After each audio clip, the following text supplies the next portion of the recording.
All right. Well, Ben will not be joining us this evening, and Suzanne will get here when she gets here. Uh, We'll other get than her when that, she's good and damn well ready to be here. Thank you very yeah. much. Other than that, I think we got everybody. So why don't we go ahead and get started?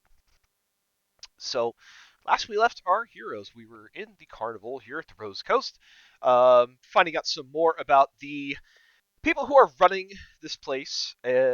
Particular interest in a group of these carnival hands called the Quads, which are seem to be a set of twins that the professor had previously pinged as undead. You met some of the other people running the carnival here, including one particularly interesting character named Marilla, who could see the dead. That Professor intimidated quite nicely, but she gave you a lot of information, as well as some of the others too. At the very last stand you guys were at last week, we were at the Topple the Bottle stand with Connor, and as you guys were walking away and he was showing you his ball sack, Professor decided to steal Connor's glasses off of his face, to which he chuckled and said, "That's why he always carries a spare," and put another set on. With that, I'll bring you back to the carnival, and I will ask, what's next?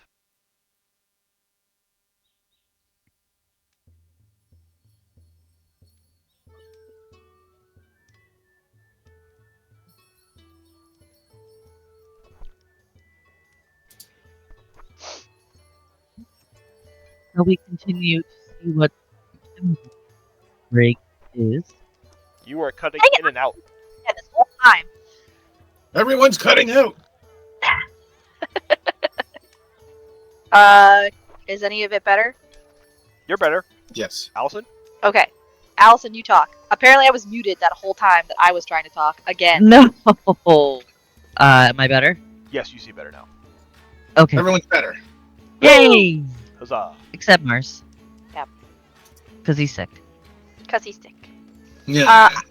I think the plan was for us to continue going to the other small booths before we tried to go after anybody. So we just did the top of the bottle. There's also one right next to us and one down the way.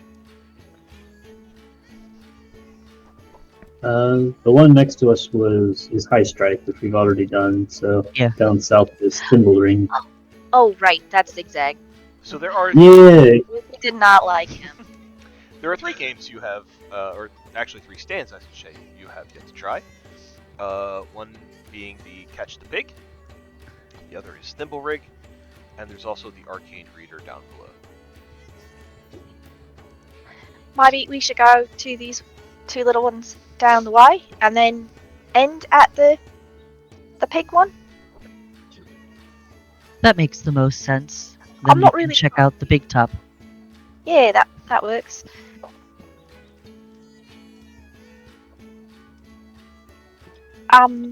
I guess just go to this next one here, with the stripies on it.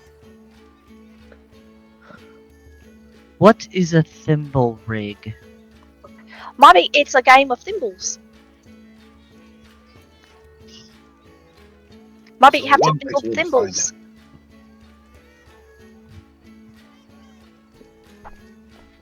As you approach the Thimble Rig tent,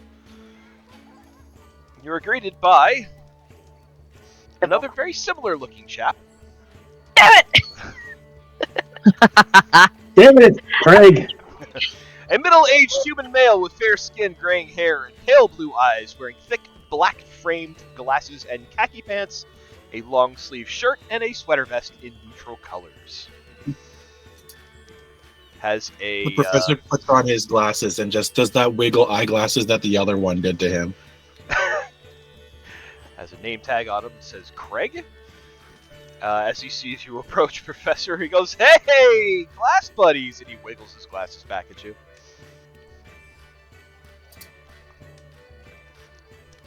What am I doing?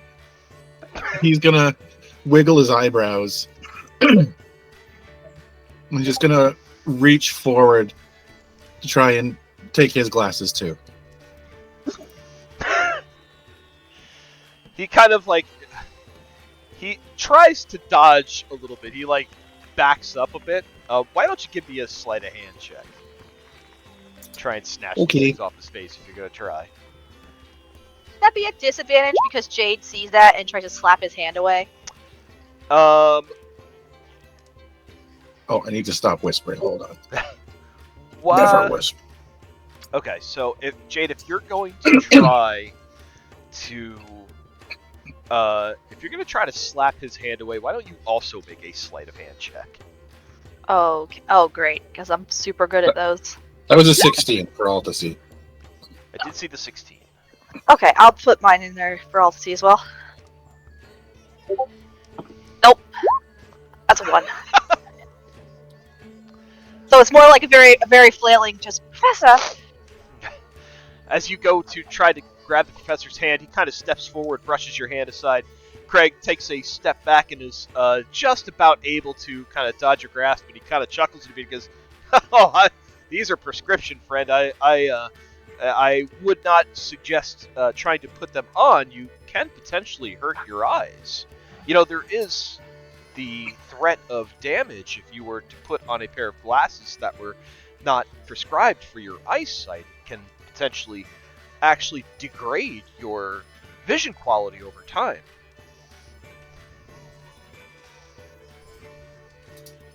The professor just kind of smirked and kind of muttered something like, "Oh, they're learning." Did you know that most people can't see anything with through the peripheral vision while they're wearing glasses? Something to know. Well, you know, that does depend on the style of glasses that you try to get. You see, thick frames like these, sometimes the peripheral vision can get blocked. It is true. It is possible. But, you know, not really something that comes into play all that often in this kind of profession, I'm sure you can imagine. Are you here to play some thimble rig? Who's not? Indeed, who is not?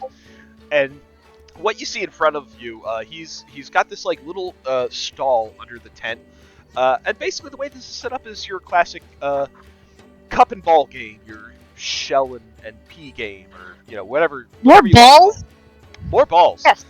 Now they Are have we cups? playing Volvo? What was that? What'd you say? I am imagining roll goal. It's kind of like the 3 cups, and there's like a ball that goes inside a cup, and you kind of shift it around. And try to... Oh, shell game. Yeah, that's shell shell game. Yeah, shell game. Goes by a couple different names. Oh, that's usually just a straight up con. So Huh. that's reassuring. So Craig laughs and he says, "Yes, indeed. Who's not here to play thimble rig?" And in fact, did you know that the thimble rig used to refer to the operator of these kinds of games? It's true. The game used to be played with thimbles instead of cups or shells, and the item inside used to be a pea or button instead of a ball. The thimble rig would at first make it easy to find the pea and the thimble to entice players to bet. But after a round or two, they would use sneaky tricks of sleight of hand to rig the games so that the players would always lose their bet. Now, that's not how we do things here at our carnival, because we want you to win prizes and keep coming back. So, are you dudes ready to play? I'm ready. I know I'm ready. Did you know that people who collect thimbles are known as digitabulists? Digitabulists? He nods and wiggles his glasses. Ah, yes, digitabulist. It's a fascinating term. It does refer to individuals who possess exceptional skill in using their fingers or digits, typically for performing intricate tasks of mastering dexterity-based activities. A reference to the finger as a digit, in fact. Fascinating. You just sort of take information and elaborate on it. Where do you get your information from? Years of travel and study, friend. Well, as if you travel as much as I do, you see and learn quite a lot of things. You seem to be a travel-learned person yourself. I'm sorry, Craig. You said you traveled a lot. I did, yes. When? Oh, for years and years, we would travel the land. We would traverse the countryside and visit numerous towns and find and meet the people who would live there, and we would learn the local customs and traditions and games, all sorts of things that make a person worldly with experience. You did that with the others like Connor and Cody and Calvin. Oh, you have met my brothers, yes. Yes, we would Okay, travel together quite a lot.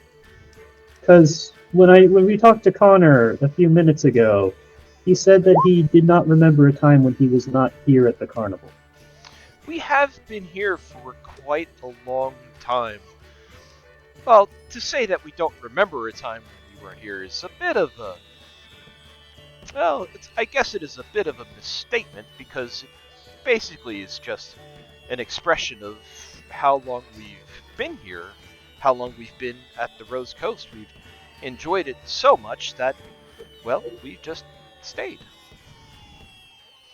And how many years ago was that? Well, truth be told, I have lost count. Right. What is it that you like about the Rose Coast that has kept you here? The people here are joyous. They enjoy celebrating. They are rebuilding their city to what it once was. Its glorious previous facade, from what we have been told. There is a sort of liveliness and ambition that comes along with that.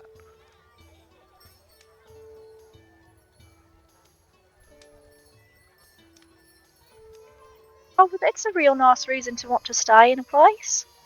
I mean, I wouldn't want to stay in a place that's not nice I or didn't agree. have interesting people. I agree, young lady. Would you care to play around? Okay. All right. How Uh, do I play?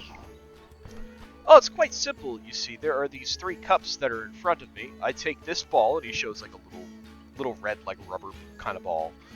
I put it under one of the cups, and then I move the cups around. You try to follow it with your eyes as best as you can.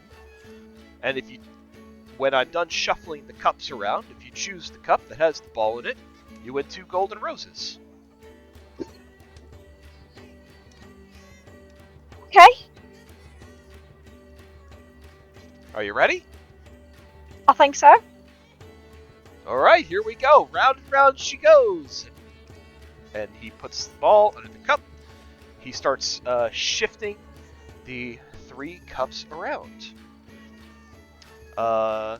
After a few moments, he finishes moving them, and he sits there. He looks at you with a smile, and he says, "See if you can guess which cup it's under." And you may make a perception check, Jade. Ooh, okay. Ooh, which dice might like me today? I'm gonna go with these dice. Perception check. I have a +8 to perception. Don't roll a 1. Fuck! I rolled a 1. Did you really? So it's a 9. I did. I absolutely rolled a 1. Oh, So it's a 12 with guidance. Jade, Okay. you are following his hands as best as you can. You don't know exactly which one it is, but you do know that picking from left, middle, or right, you do know that it is not in the middle one. Okay. I don't think it's in that one. So how about this one? And I'll pick the left one. Well, let's see if you're correct. And he kind of waves his hand over the cup, takes the bottom of it, lifts it up, and the ball was sitting underneath. Yay! well done, Jade. Congratulations! And he hands you your 2 golden roses. He just happily claps and takes her roses. Oh, that was fun! I like that game. Make sure you're keeping track of your golden roses, because I am not. I am keeping track of mine and everyone else's as well. Well, keeping track of how many you win in a crazy thing. So Yeah. please keep track of your own.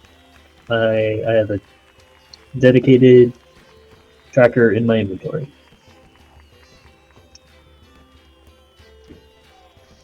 Alright. Narco will step up next to give it a go. Oh, another contestant. Are you ready? One moment, and she's going to slip on her little multifocal glasses that she got recently. Oh, fancy specs you have there yourself. Those look like a very unique and interesting design. I can't say I've seen anything like that before. Well, I am someone who enjoys collecting and exploring many engaging and unique things in my life. Oh, wonderful. You should be very good at this then. Are you ready? Take it away. Puts the ball in the cup, starts shuffling around. After a few minutes, stops, and he says, all right, can you guess which one the ball's under? And again, Narco, take a perception check. I'm going to use my cool new dice I got for Christmas. Yay! Uh, Christmas dice gave me a total of 16. Your keen eye was able to follow exactly where this guy's hand went that had the cup with the ball in it. You know for sure it is in the middle. Okay. Did I notice any sleights of hand in that transfer? Like, at one point he palmed the ball to slip under a different cup at any point or anything like that, or is it just the cups are moved around? From what you can tell, just the cups were moved around. I am slightly disappointed at the lack of creativity. Narco will select the middle cup. Let's see if she's right. He grabs the cup, pulls it up, and the ball is underneath. Another winner! Congratulations! He hands you 2 golden roses. Okay. See, the game's not really all that hard, and like I said, we're not here to try to pull a fast one on you because we want everybody to enjoy themselves and keep coming back. That's what makes this carnival so great.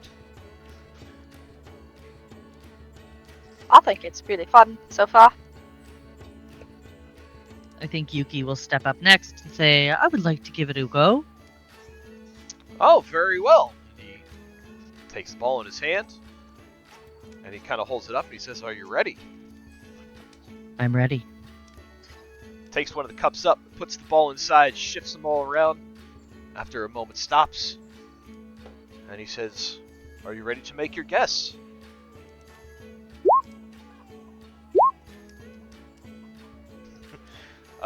Yuki, you know for sure, with your keen eye following his movements, that the ball is in the center cup.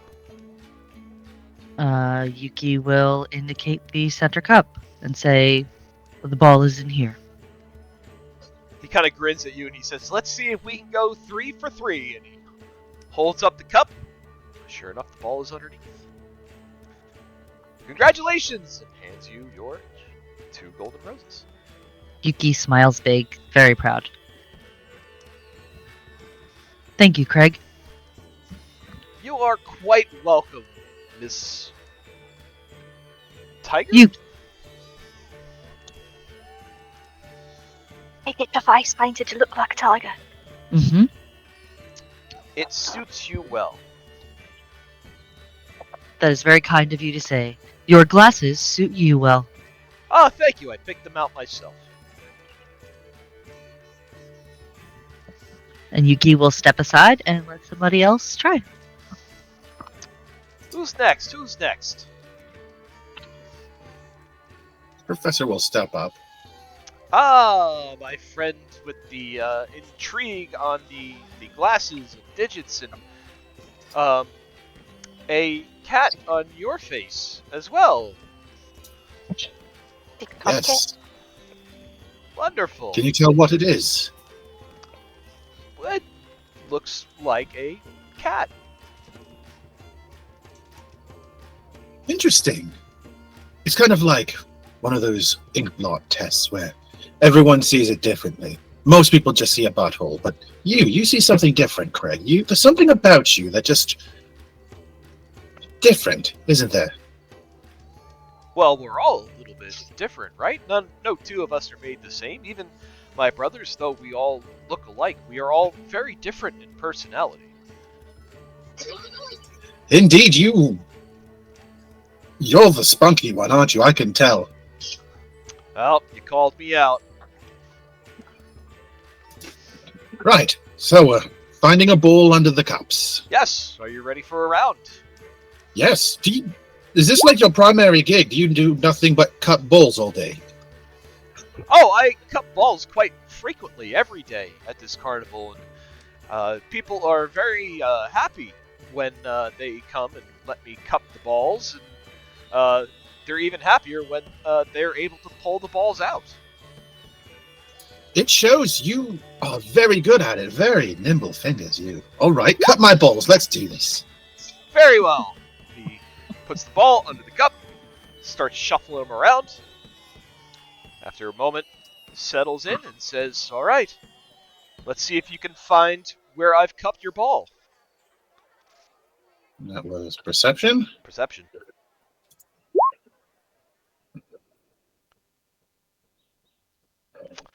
You know for certain that it is in the right cup. He reaches over and hovers his hand over the cup, and his eyes stay locked on Craig's. Like, may I? He takes his hand off the cup, takes a step back, and he says, "Please, be my guest." He lifts up the cup and he says, "So, Craig, tell me, do you remember your previous life before it all just sort of turned into this?" Are you picking up the right cup? Yes, I am. Okay. So picking up the right cup, the ball is underneath. Craig kind of smiles at you as you ask him that question.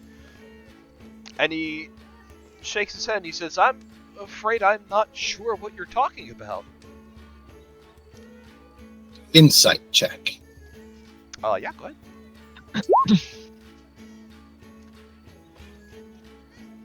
He seems to genuinely be questioning what you're talking about. Can I also apply that about whether or not he legitimately is thinking about this, or is it just sort of this is the response one would give if, like, is this programming, or is this legitimately someone who's thinking and not really understanding? It seems like a genuine answer. He nods, content with that, looks down finally at the cup. Hey, look at that! I found it! Congratulations, 2 golden roses. And he hands you the coin. He puts the cup back down and takes the coin. He kind of claps Craig on the shoulders, like, "Thank you, Craig. Wonderful game.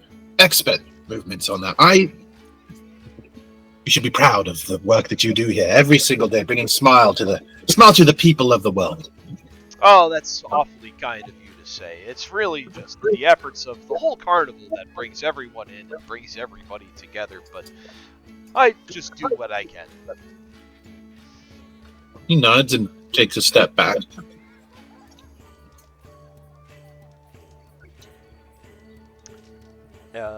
Anybody want to run for Noala or Ren? Yeah, Ren will. Yep, Ren's gonna step up next. Sorry, I was finishing a sentence. Yeah. Yeah, I will play. Oh my, you're a unique looking one. Yes. Are you ready to try your hand at Thimble Rig? I believe so. Alright. Takes the ball, puts it in the cup, shuffles them around. Finishes, looks up at Ren, and says, "Alright, time to guess." Okay. Oh, okay. This dice doesn't want to work tonight. But that was an 8 for Ren. It was an 8 total. 8 total! Ren has no idea which ball the cup is under. Or which cup the ball is under. Ren just looks at them and goes, more difficult than I was expecting. this one, and she chooses, and he'll choose the one on the very right. Let's see if he's got it. He takes his hand on the cup, picks it up. No ball underneath. He kind of Unfortunate. snaps his finger and goes, "Ah, shucks. Well, better luck next time, friend. Come back tomorrow and try again." If I return tomorrow, I can play then. Yes, of course. Would it be extra to play again now? Well, you pay for the admission ticket, but you get one ticket a day. So you would have to come back and buy another ticket to the carnival tomorrow. So it is more cost effective to have a ticket. It's the only way. Ah. Thank you. And Ren feels a little tapping on his shoulder. yes. Ren turns to see Arby, who is offering out his ticket to Ren. Ah. That is okay, Arby. You can try. I found this quite interesting. Arby slowly rotates towards Craig and holds out the ticket. Well, never had a sentient automaton asking to play, but I suppose there's a first time for everything. Punch Arby's ticket, holds up the ball and says, "Well, my metallic friend, are you ready?" Arby nods. Sticks the ball into the cup, shuffles them around. The shuffling stops, and he says, "All right, time to guess," and have Arby make a perception check. Cool. When Arby is watching, like, you just see his head staring straight down and just like slowly rotate, like left, right, left, like just micro adjustments.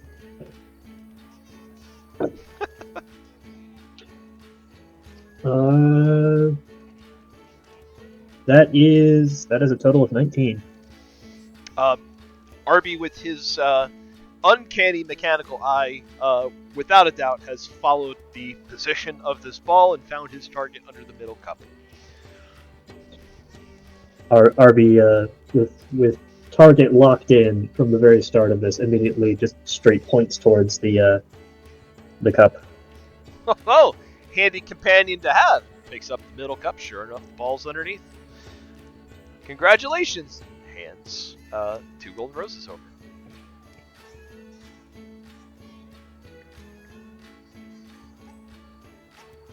Oh my gosh, it's so funny.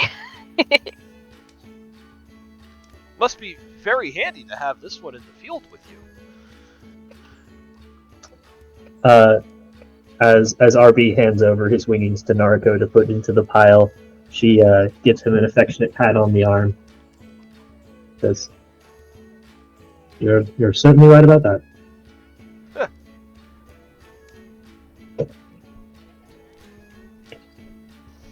Now Naruko is starting to think what Arby might want from the prize pool. He's responsible for a non-insignificant amount of winnings.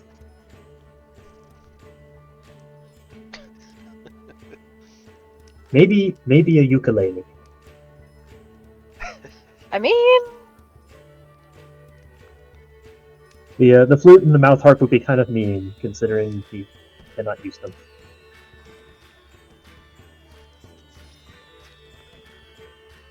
Or juggling ball. He could do with a hobby. he's got to do something in the middle of the night when Jade's just constantly talking at him. He's a very good listener. I could get him a Such a good goldfish. We could just add a little goldfish bowl into his chest cavity. Oh my gosh! Jeez. Yeah. We are not doing that. Not this campaign. Are you sure? I have an artificer who is one of those fish people who took the armor master, and he literally walks around in a mecha diving suit because he's a small fish man. But it's a reverse because he's a diving suit on land because he needs the water to not drown. Next campaign. As Arby rolls away, Craig looks out at the rest of the group and says, "Anybody else? Did we get everybody who wants to give it a try?"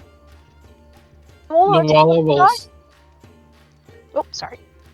I was gonna say Nawala will step forward and just say, I would like to try. All right.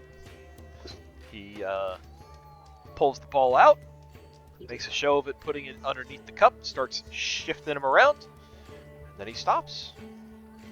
And he says, "All right, which cup do you think it's under?" On a 14, on an 18, Nuala knows for sure it is under the left cup. She'll just simply point at the left cup. Craig picks up the cup. Sure enough, the ball is underneath, and he says, "See? Easy game. Everyone has fun and a good time, and everyone gets some golden roses." And he hands Nuala 2 golden roses. She says, "Thank you." Tucks them away. I like this game. It's very fun and easy to learn, and like I said, I'm here cupping balls every day.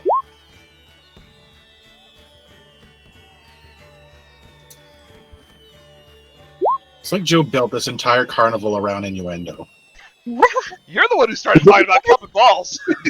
Yes, that is true. I've You invested act all as the if money he I'm happy about. needs to do that to get the effect. Do you ever take a day off? We take a day off when the weather is bad. Every once in a while, it does rain here in Rose Coast. Did you know that Rose Coast actually gets a very moderate amount of rain compared with the rest of the continent? It's true. We are in what is considered a temperate zone here, which means that we have a good mix of days that are warm and cold, and everywhere in between. We also see 4 seasons a year, and that's what contributes to the great vegetation that you can find around this area, and it makes the days where the sun comes out even that much more special.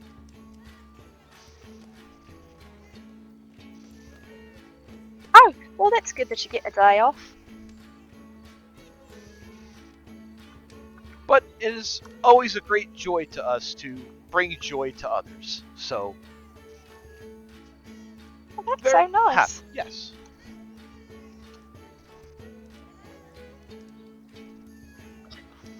Yuki's just blinking at the information overload.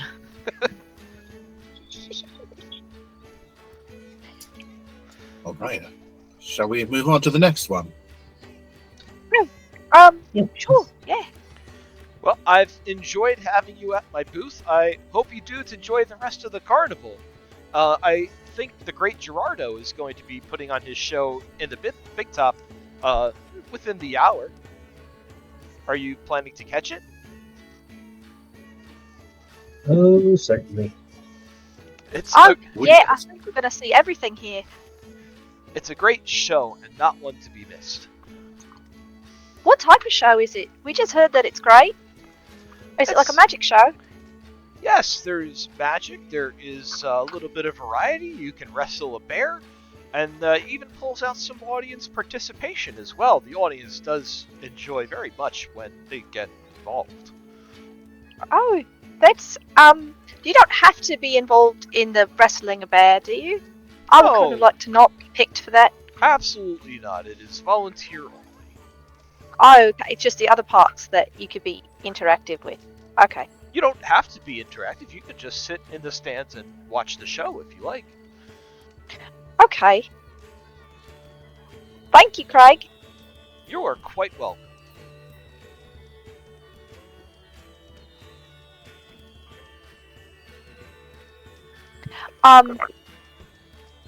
She'll just follow everybody else out. Hey, seems super nice. They all seem very positive and nice. Do you think we're focusing on them just because they're undead? Maybe we're missing something. I think it's good to keep an eye on them, but we did also have extended conversations with other people here as well. That's true.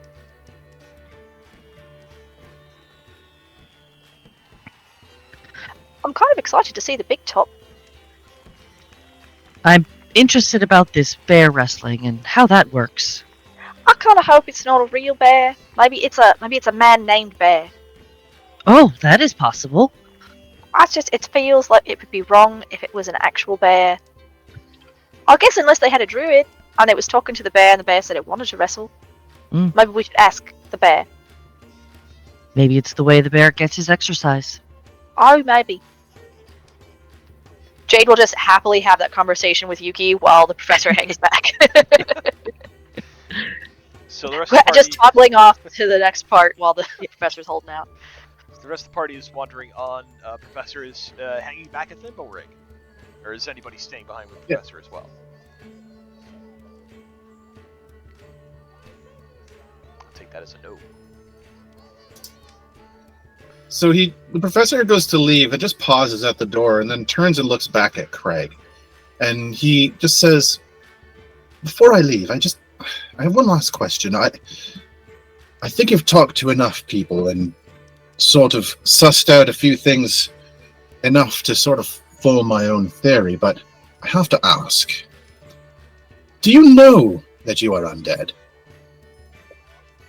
He smiles at you, blank face, no expression, and just says, "Yep." He grins. Says, good. Thank you, Craig. And he will duck out and follow everyone else.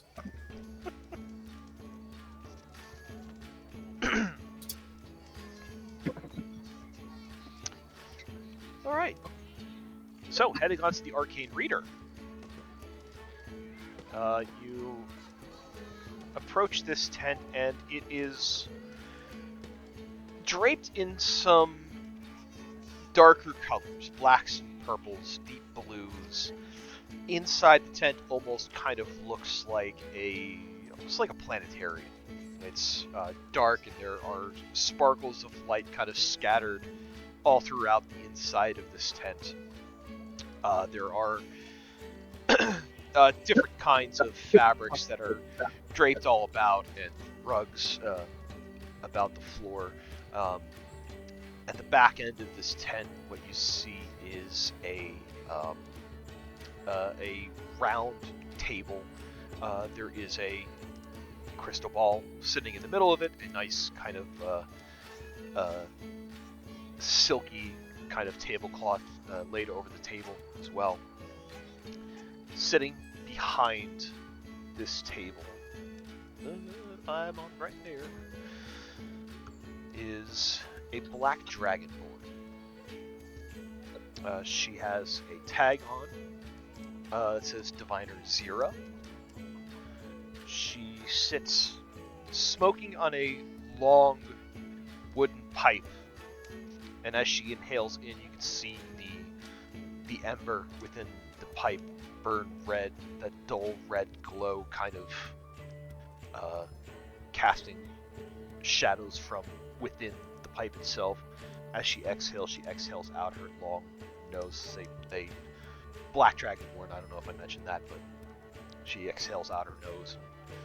She kind of nods quietly to you as you enter the tent, and she says, "Welcome, welcome."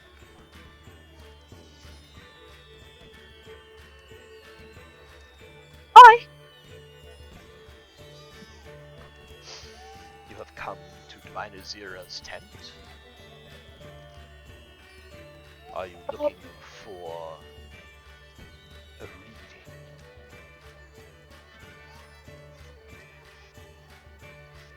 Yes?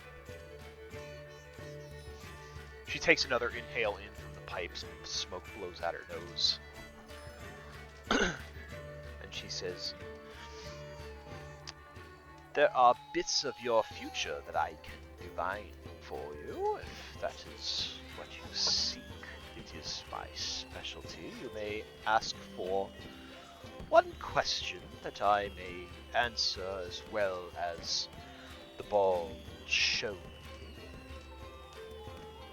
And You may ask about yourself, you may ask about any of your companions. I will answer you truthfully, but know that the future is not written, and what I see is the most likely thing Ball will see in your future. Events can change based on the choices you make. Now, with that disclaimer out of the way, who'd like to go first? Uh, Jade just has like a bit of a I don't know what to ask moment, and we'll stand there in silence. We can ask any question. That doesn't count as a question, does it? No, it does not. Oh. Okay. Yuki, maybe you should go first. Yuki fluffs up a little, just slightly. Says, oof, You seem ask? nervous, my dear. No, not nervous, just, on the spot, diviner. Just thinking of what question to ask. I am here all day. You may take your time. Hmm.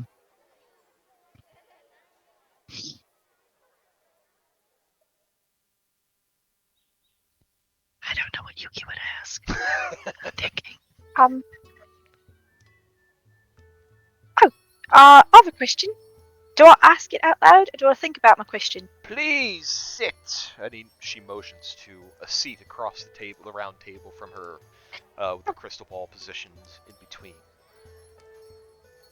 Sit. Okay. And put your hand on the crystal bowl and ask your question.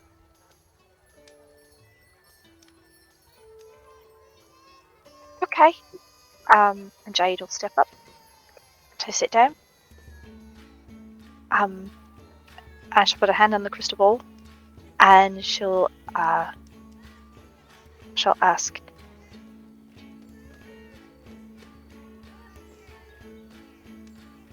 will we find what we're searching for in this carnival? Find what you are searching for within this carnival. A very subjective and broad question. But Do I need to be more specific?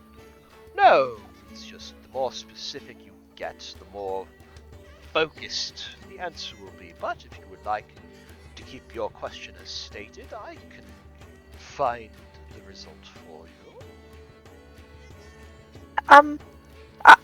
I'll keep it like that, and then if anyone else wants to maybe get it more specific, they can.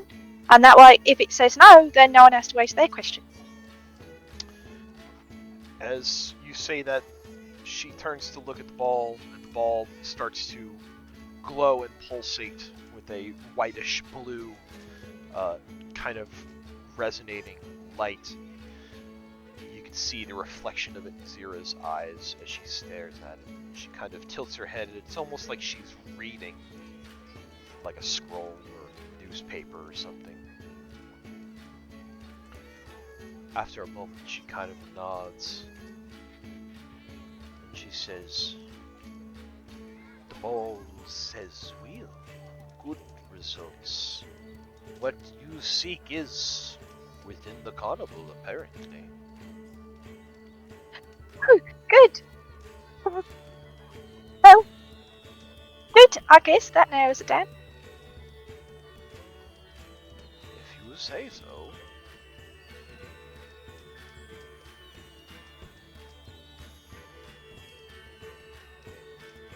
Okay, great. Thank you so much. I like that. Oh, good. Would anybody else like to try?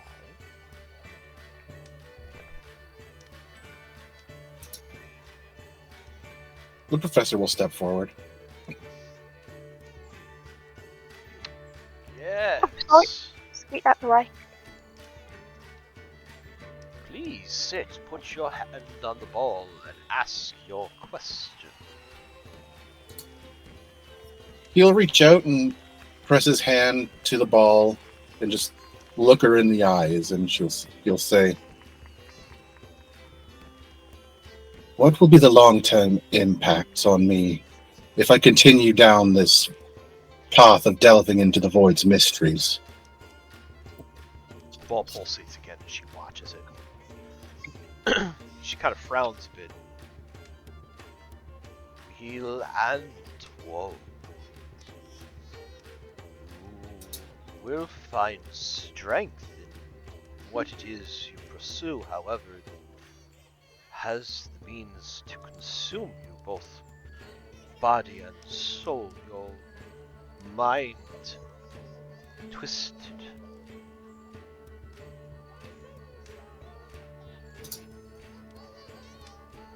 But that's it.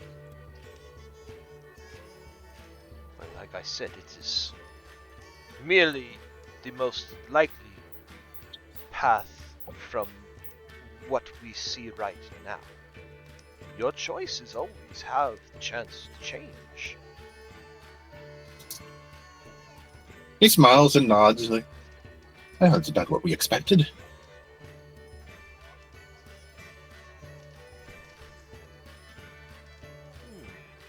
Interesting, yes.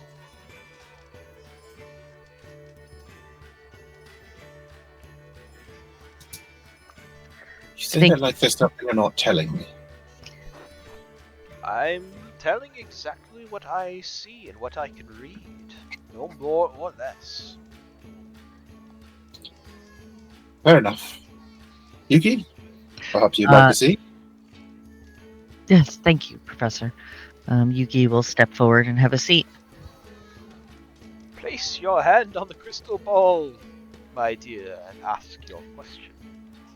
And she will put her hand on the crystal ball and she will ask, how can I best protect my friends and those I care about?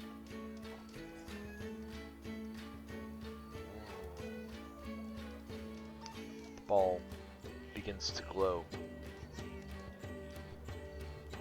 After a moment, she looks up at you, Yuki. She says,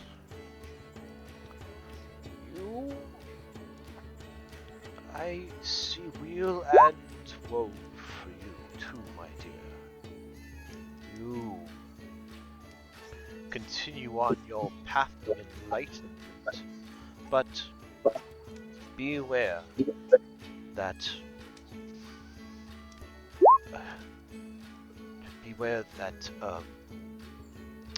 shit, I was on a train of thought. I was gonna say. Hold on, I need 5 minutes to check the Wait, ball reception. Hold on. the ball is still speaking to me. It's saying buffering. Oh, now it's an unskippable 30-second ad. Ah, damn it. Everyone just enjoy the music. Your path of enlightenment and your training of mind and soul brings you far and will bring you far in protecting those that you love. But do beware to keep yourself centered, for if you lose yourself, then it is, I'm afraid, that your abilities will not be as effective. If I lose myself,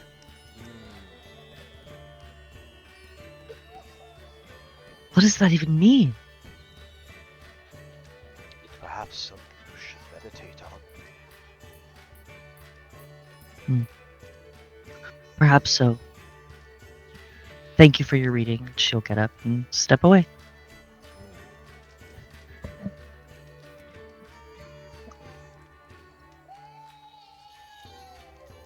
She sits back a bit and she puffs on her pipe and kind of just scans the rest of you to see who else may approach.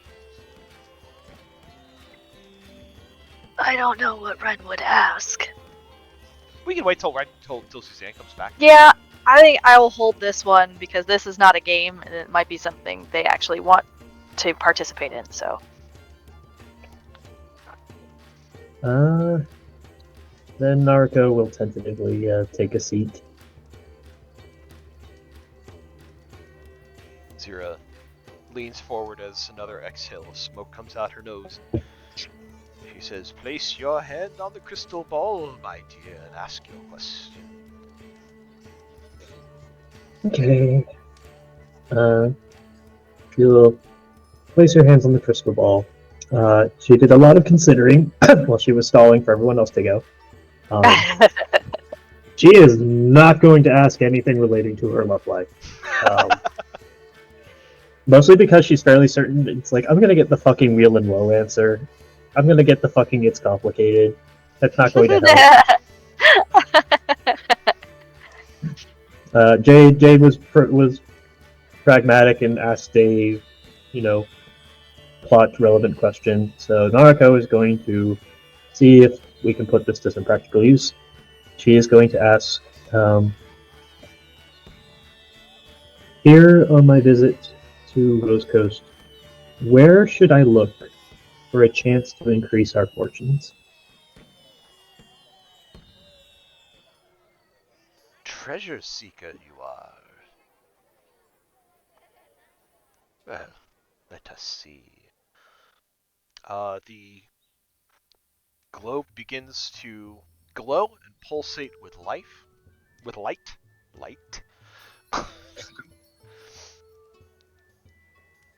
She kind of tilts her head as she reads the ball itself, and she nods and she says, "We'll increase your fortunes at the marketplace. That is where many goods and services can be found and purchased for reasonable prices." Jade giggles and she can't help it. Naruko blinks. She just gives a shrug. Well, it was on the to-do list. Alright. Arby, your turn.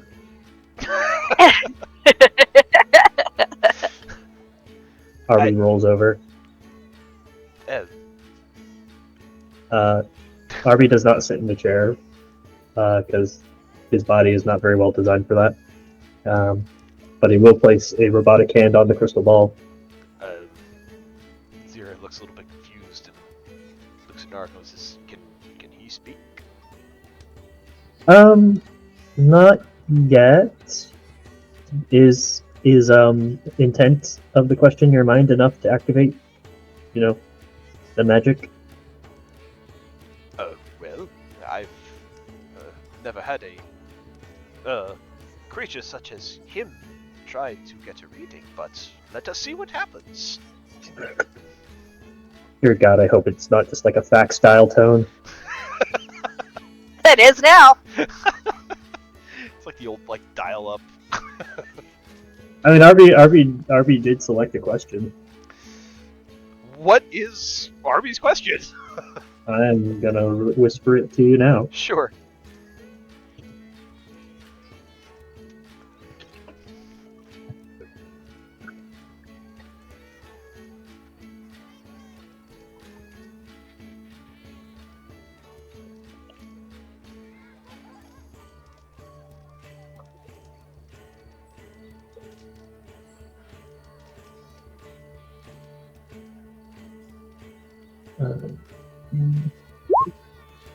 There we go. Aha.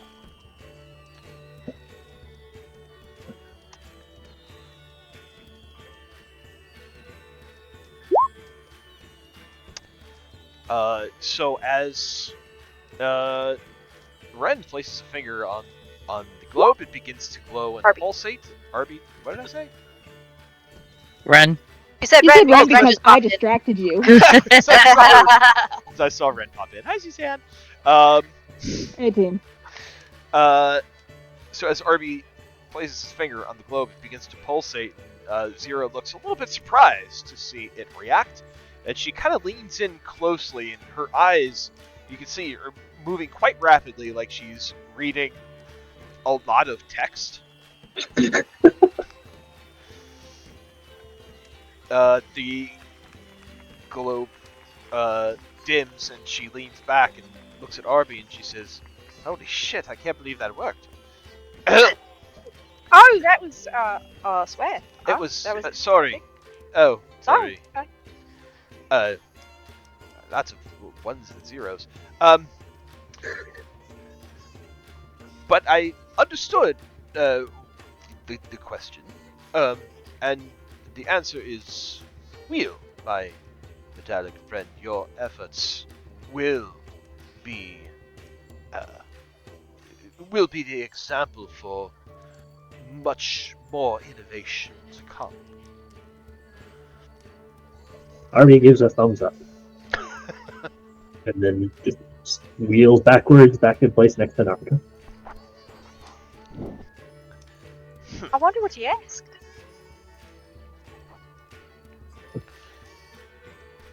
Zero takes another puff in on her pipe and blows smoke out her nose. In time, I'm sure he will tell you.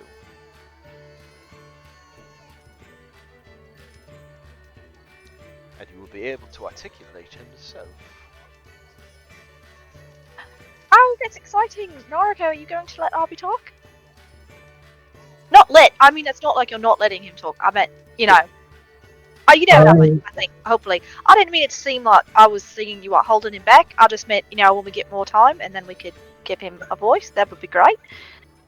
Yeah, I need time. There's a lot of right now there's a lot of like limits in vocabulary, so I don't want him to just always be stuck to like 7 things he can say. But he every time I broach the subject, he always waves me off because he wants me to focus on other issues first. So I am respecting that, but I am in future I'll be looking at you. Well, that's exciting. Then, do you want to get your fortune told? Yeah, you get to ask one question and she'll answer it for you. Ren's eyes dim a little bit as he considers this. Are we certain this is safe? Well, we all already did it, so if it's not safe, we're all in it together. What are you afraid of, my skull-faced friend? Ren will step forward. And he'll hold out his hand to... What are we doing? Touching your crystal ball? Yes, put your hand on the crystal bowl and ask your question. Alrighty, his inky dark hand will reach out and touch the crystal ball, and he will ask, "What is my purpose?" The ball begins to glow and swirl and pulsate with that same blue-white light. Zira leans in to read it, smoke blowing out her nose as she takes another puff on her pipe. The light dims and she leans back and she looks at Ren and says, "We'll and well, your purpose will be found, but it will be difficult at times to complete the tasks that you must in front of you." That is not surprising.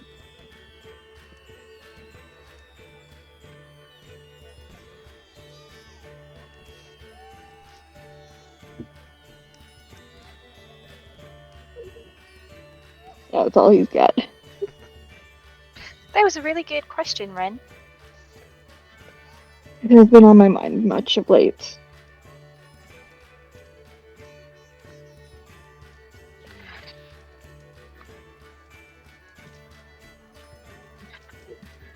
I think sometimes it's everybody's question, you know? You just have a better handle on it than a lot of people because, you know, you were literally brought back by your god to do something. That is why I question it so much, though. I do worry about living up to expectations, as it were. Well, The only expectations are the expectations you put on yourself, because if no one else decides to tell you what they expect, they can't very well hold you to that standard of not knowing. That is not exactly how things work. Well, it's how they should work, and so that's how I think we're gonna make them work. You cannot expect to hold yourself to expectations you have no idea of what they are, Ren. That's true. And my papa says if you're always trying to meet everyone else's ideas, then you don't have any ideas of your own. I feel like you do not have much experience following the will of a god.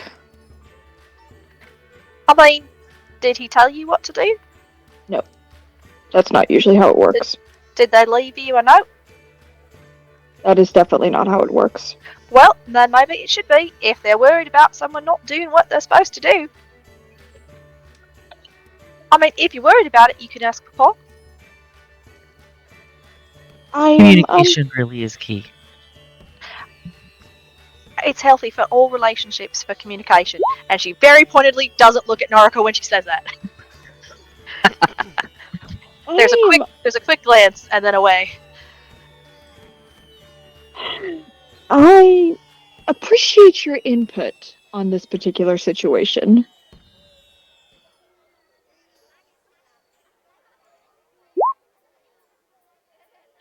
Oh, good. I'm glad.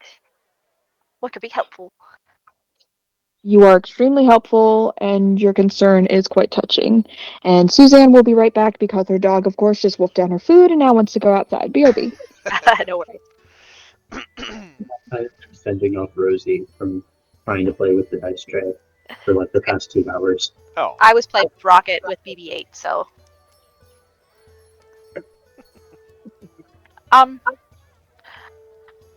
Did everyone get a chance to ask their questions?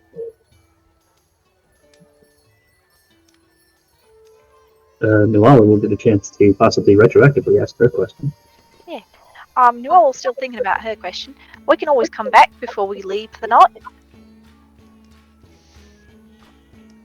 Or I guess we just come back tomorrow. Craig said that you have to get a new ticket if you want to play the game again. Zero leans back and blows smoke out her nose again and says, "Yes, I'll be here all night if your friend comes up with a question she'd like to ask. We're also here tomorrow as well. You just need to buy another ticket to enter the carnival." It's really great that you could just buy one ticket and you can play all the games every day. I mean, you'd buy a ticket each time, but you know. It is part of what makes this carnival so popular. Because you can just stay here all day. Mm-hmm. That is pretty great.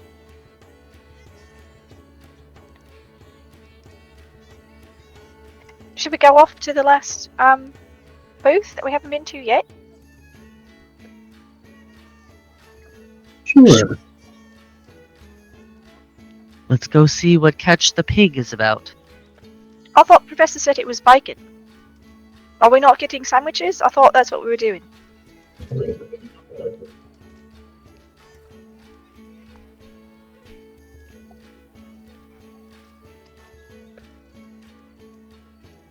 Are you hungry? Do you want to get a sandwich?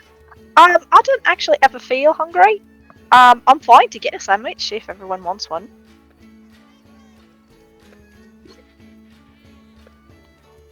I can eat a sandwich, it just doesn't do as much for me as it might do for someone else.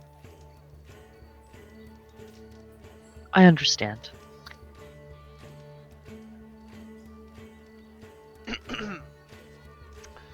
So approaching the Catch the Pig tent, what you see is a tent that's kind of like raised up on its side, so you can see like right through the side.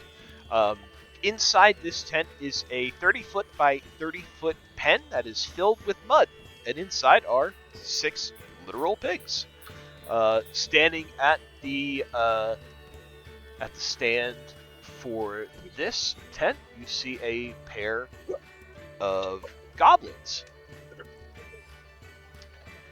A female goblin with the name tag Liosh, and a male named BT.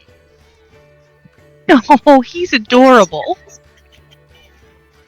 Yep, Jenna Jenna, did you tap out your mic?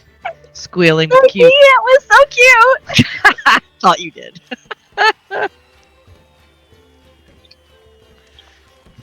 You see other patrons of the carnival are in the pen currently trying to catch these pigs. They are very fast. They are running around, very slippery as you see some other patrons trying to catch. And the pigs are kind of like slipping out of their arms.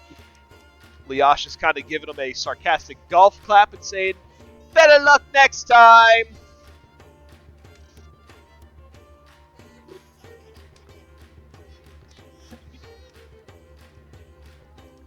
Oh, you're literally catching a pig. Oh, that's clever.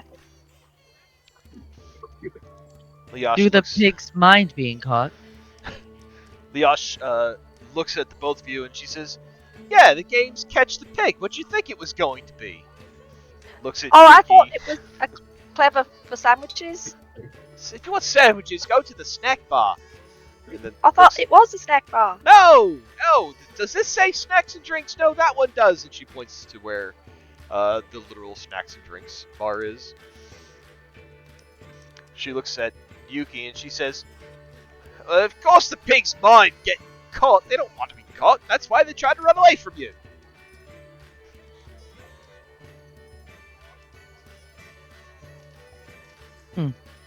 I Isn't don't it get- a little cruel to make pigs get caught? Ah, they're fine. You release them and they're unharmed.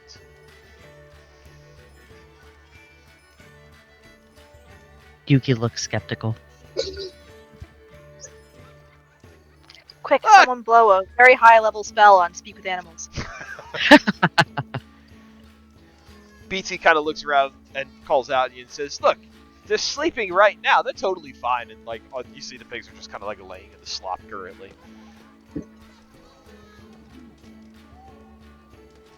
Yuki just nods. The pigs are paid well. They're fed well. It's fine. Okay. Leash turns and looks and says, "You want to try to catch him?"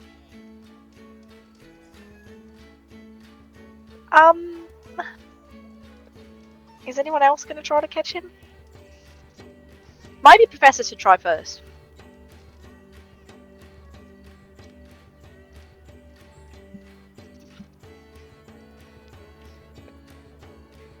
Leash looks around and he says, Professor "Professor, might be muted. which one's the professor?" Oh, he is. She'll point at Professor.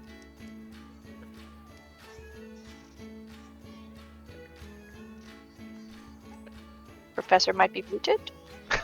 Professor might be having audio Oh. issues. Professor needs a second. Or maybe Yuki, you're really fast. Yuki's gonna look at Jade and look at the slop in the mud, and then look at her white fur and say, I'm not sure it's worth catching a pig to That be might in be that. fun. Leash kind of looks at you and kind of smirks a bit. And she says, "Oh, I'm sorry, princess. Is this a little too dirty for you? Don't want to get your paws all messed up." "No, I can understand that. Totally fine. Totally fine." See, off the side, BT kind of starts giggling at her. Can you hear me now? Yes. Yay! Stupid. By the time that before like Yuki was even done talking to them, the professor had his coat off and his sleeves already rolled up.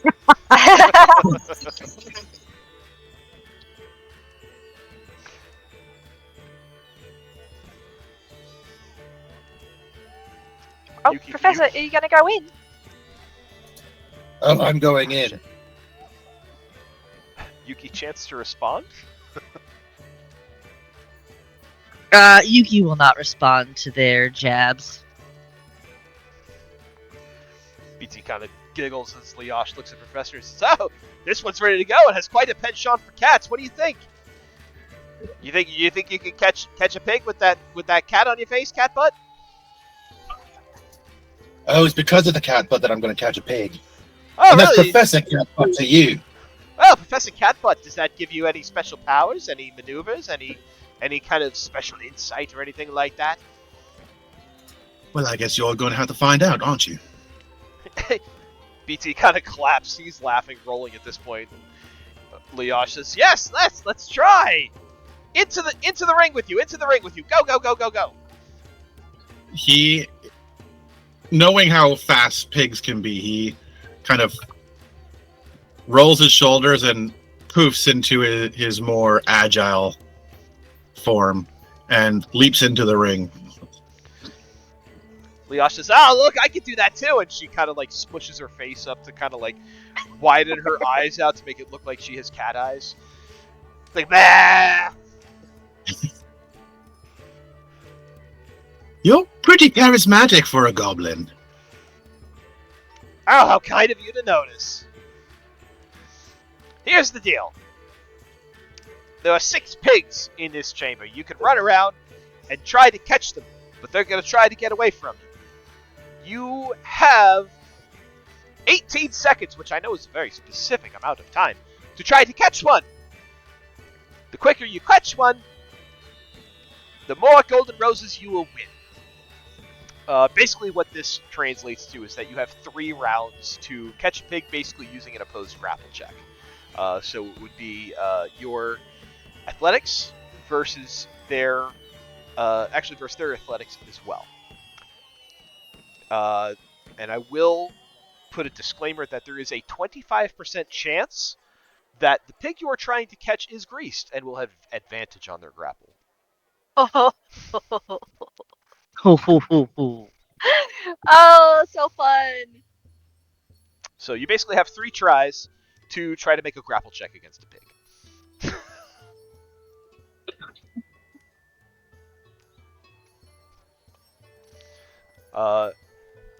So BT looks at you and says, "Yeah, Catbutt, you ready?"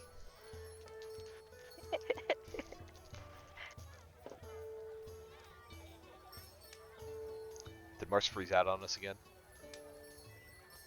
I don't know. Nope, just not mute. Oh, Just there muted. you are. Oh, there you are. Woo, welcome back.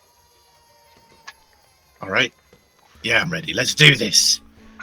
Go, Professor! Woo! Leosh kind of chops her hand in the air like she's waving a flag, and she says, "Go!"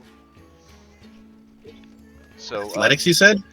yes, this would be, well, yeah, basically whatever you would use to make a grapple. So yes, this would be athletics. Is a grapple an attack roll? No. Damn. So, Professor, you go after the first pig you see. You try to kind of get your hands on him. Do you want to describe what the professor does to try to catch this pig? The first one will be like the awkward, like chasing after them with like you kind of chase a pigeon. You like bent legs, hands out, like come on, to shuffle after it. The pig is having none of it and just keeps scampering away from you. Oh, that's one down. 2 more tries, butt face. Cat butt face. Yeah. That's an unfortunate. These are low rolls. I'm gonna go with a real one for the next one. So here's the thing. With your guidance giving you an 11 on that roll, the pig only rolled a 10. Yeah. Yeah! So, you caught a pig on your second try. Yay! How heavy is it? Is it just like a little piglet? Yeah, it's a little piglet. He holds it up in the air and it says, "Cat butt, pig wrangler, and its name is now Lucy, and I'm taking it home." No. The pigs stay here. Sorry, gotta leave them here. They're not yours to keep. They stay in the pen. Well, you didn't say that I couldn't keep it if I caught it. I thought it was understood, Catbutt. Well, you should understand a little bit more about rules. Well, the rules are the pig stays here, so drop it. Oh, Professor, you don't want to take it away from its family. But I'm its family now. Well, you can come visit. We can come back tomorrow. He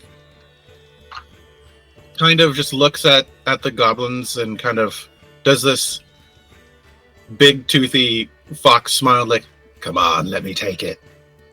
No! Fine. And he just sort of lets it go. Like, The pig sloshes to the muck and squeals as it spins away from He climbs Professor, out of the way. at the prize booth, you can win a pet if you have enough roses, and maybe we can give more roses, and maybe you can ask for a piglet instead of like a bat. Well, nah, we'll see. It's not the same if you don't catch it with your own hands as it tries to escape your grip. Why? Well, you gotta earn it. I mean, but you did, and now you're just buying them later. Is that I'm not how just that works? earning the right to buy it. It's fine. What did I win again? Roses. BT comes up to you and says, "You got 5 golden roses, Catbutt." Gives you 5 golden roses. He'll take them, stuff it into his pocket, poof back into his human form, climb back out of the mud pit next to Nuala, and just whispers, "A little help here." And she'll cast prestidigitation on him to squeaky clean him up, and he puts his stuff back on.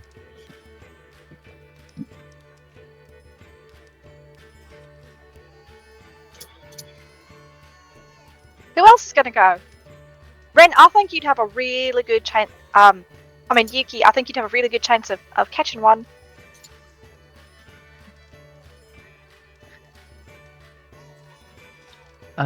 Yuki will again kind of look at her white fur. She'll look at the slop and look to Nuala and say, "Will you be able to do that with my fur?"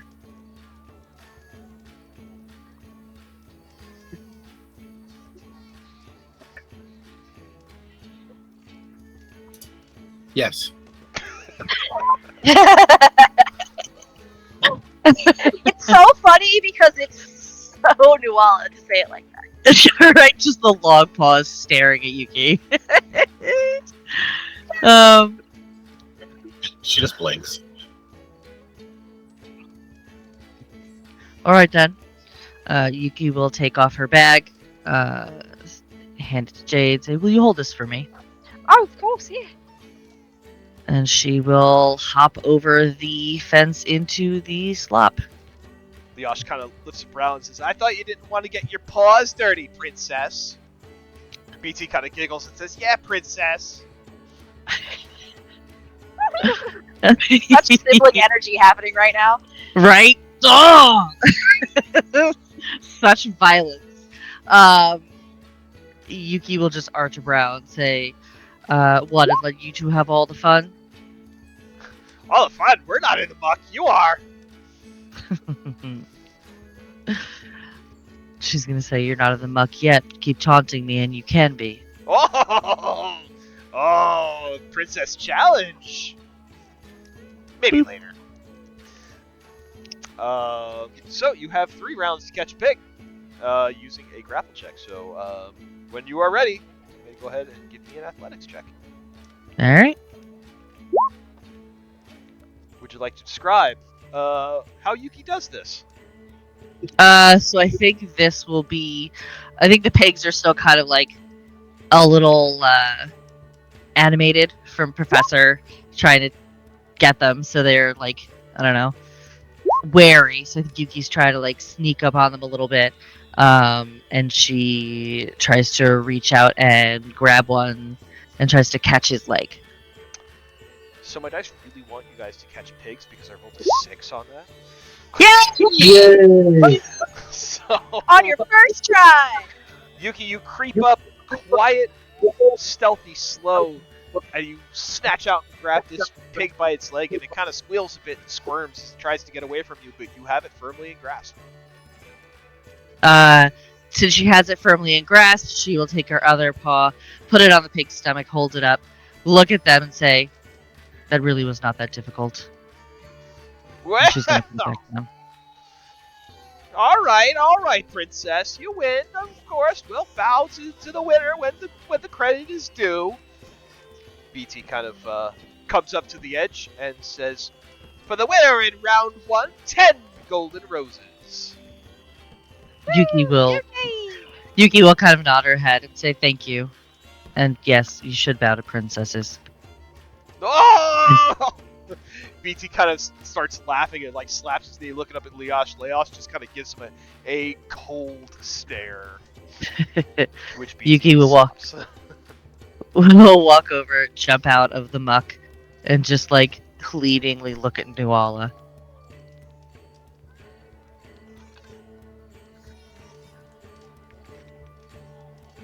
Little help, Nuala? Sorry, it's all out.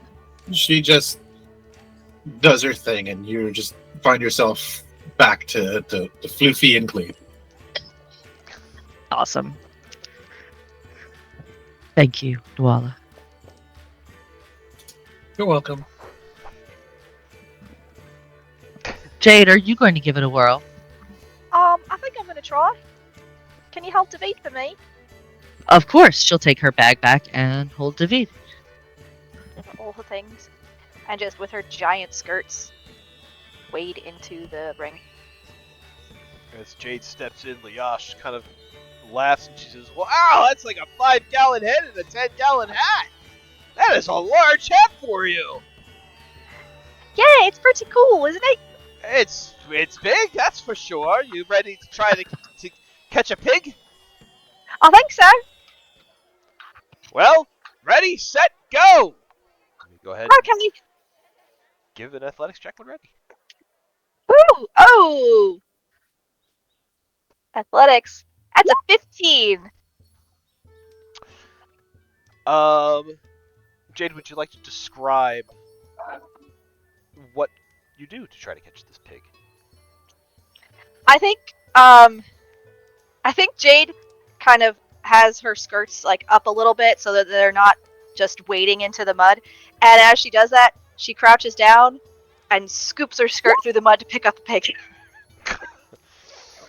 As you crouch down to try to scoop up this pig in your skirt, it squeals a bit and just manages to squirm out from underneath you and kind of is able to get away from you. Ah, nuts. I'll do better next time. Oh, that's the first try. Try again. Okay. 19. Can you describe what Jade does? She does the same thing.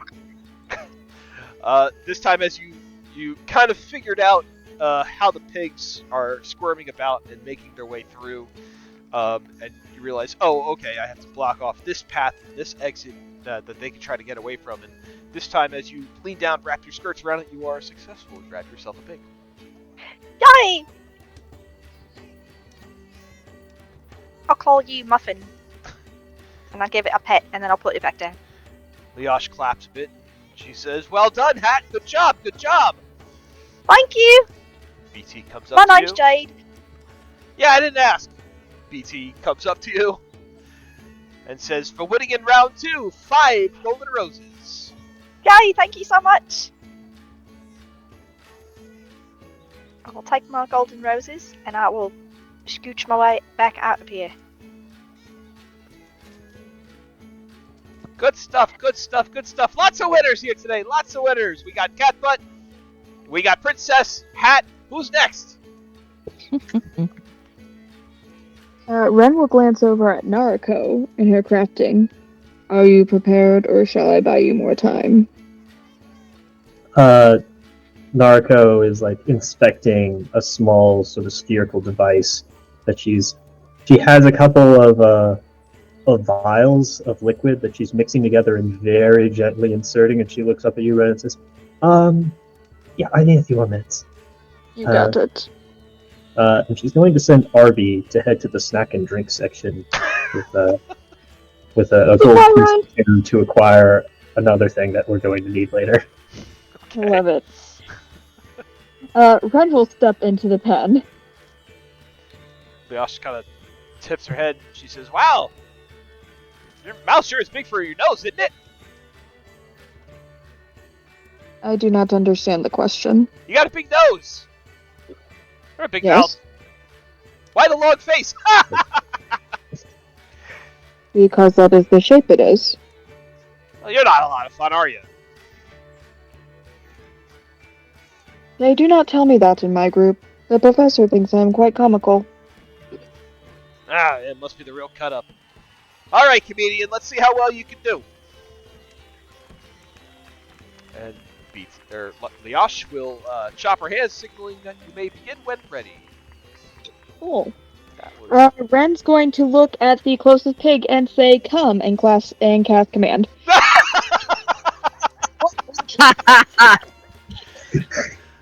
Okay. What is? Fuck! Now I gotta look up the stats for a pig. Yeah, you do. I just take a piglet. Pig. It's not prepared. Oh my god, there's stats for a pig. Of course there are. Of course There's stats for everything. course. Look up the aerodynamics of a cow next. Juliet, I'm fine. I'm just cackling. You don't need to check on me. The pig Juliet's kind over here doing life support. of stops where it is, turns around, its eyes glaze over, and it just trots to you. Okay, Ren will put his hand gently on the pig. Have I caught him? Leash kind of scratches the back of her head, and she goes, "That's cheating! I like it. BT, give him his coin." And BT comes over to you and awards you 10 golden roses. Thank you. This was fun. Step out. Right! Oh my gosh, Ren, you did it on the first try ever! That's great! I like those animals. They're very direct. Well done, Ren. Well done. Arby's successful in getting a gallon of ale, by the way. I can Perfect. see why the professor wanted to keep them. So, Narco will inspect your device and then look over to RB and say, "Yeah, sure, you go ahead." And RB will wheel himself into the ring. Tin Man! Oh, we got the Tin Man, huh, BT? And BT's like, "Yeah, Tin Man, haha, Tin Man." Leash looks into the ring and says, "All right, Tin Man, let's see how well you can do." And gives the signal to begin when ready. Alrighty. RB is going to spin his little mechanical gear wheel down on the ground, probably spraying mud everywhere as he builds up momentum and then zooms towards the pigs. It is probably terrifying. Okay, so what is his athletics bonus? Let's see, 2 plus proficiency would be 4. So that is a dirty 20. So the pigs rolled a nat 20. with, Oh! with their Wow. bonus, with their bonus gives them a 23. So as RB begins to kind of rev his wheel, the pigs are alerted well in advance and part like the Red Sea, and RB just kind of zooms right by him.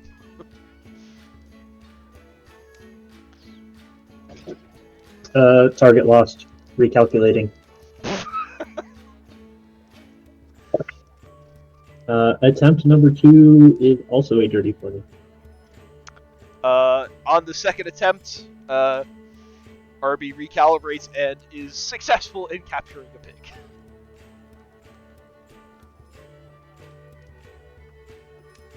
RB scoops up the pig, displays it triumphantly for the goblins, and then proceeds to pet. All right, Comfort. comfort. All right. That's better. Tin Man, you're gonna pet the skin off that pig. BT, give it its coin. BT comes over and gives RB 5 golden roses. Nice.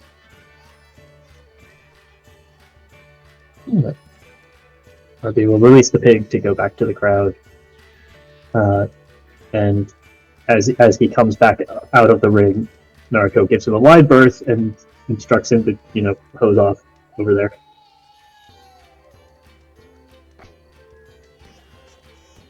First time I've seen a Tin Man in the ring. I didn't know how well it would get through the mud, but it seemed pretty okay. So, Narco gets ready to step down very gingerly to avoid minimal amount of mud on her boots. And she calls out to the goblins. And she says, would you perhaps be interested in making this game a little more interesting? The goblins look at each other, and then they kind of shoot a glance and look back at you. Leosh calls out and says, "What do you mean?" What if I caught all the pigs? All the Within- pigs? Yeah. There's no way you're going to catch all the pigs. Maybe. Maybe not, but I bet you're interested to see how I would try. Oh, I mean, yeah, of course. Okay.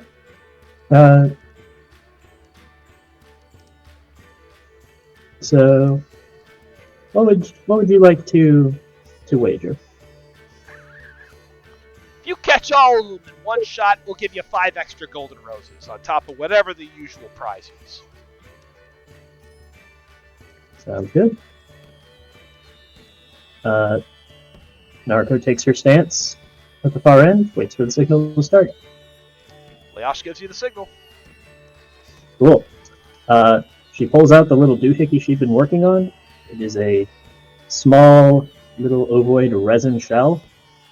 She tosses it into the crowd of pigs, and it immediately explodes into just a burst of sticky white webbing. Dexterity saving throws for all the pigs.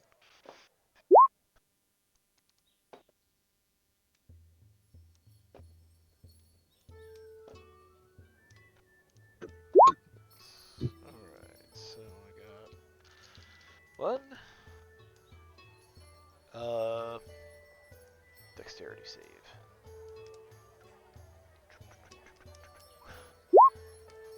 So 1, Just 2, 3, 4, 5, and 6. You catch 4 of 6 of them. Alright. Naruto's got 12 more seconds to try and catch the other two the old-fashioned way. Yes, she does. Alright. She's definitely going to need to cast guidance on herself for this one, because I have no athletics. Terrible.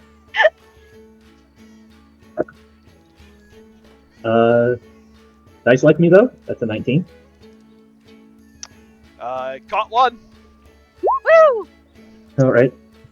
She just sort of runs forward, kind of cursing a little bit, because she was really hoping she'd get them all with the gizmo. And then grabs one by the butt and just sort of like flings it in the general direction of the little tangle webs to get it stuck into the mix.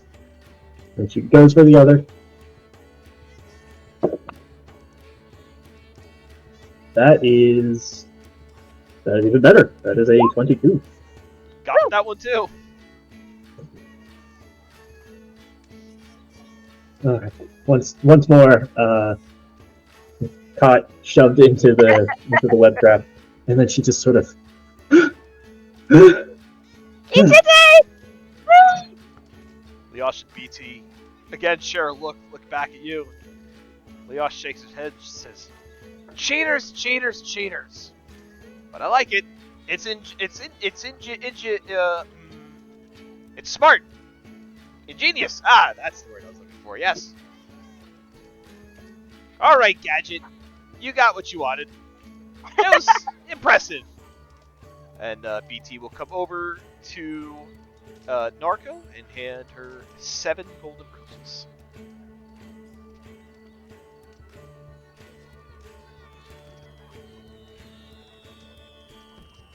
Naruko is slightly annoyed by if she hadn't been clever and just caught a pig on the first round, she would have gotten more.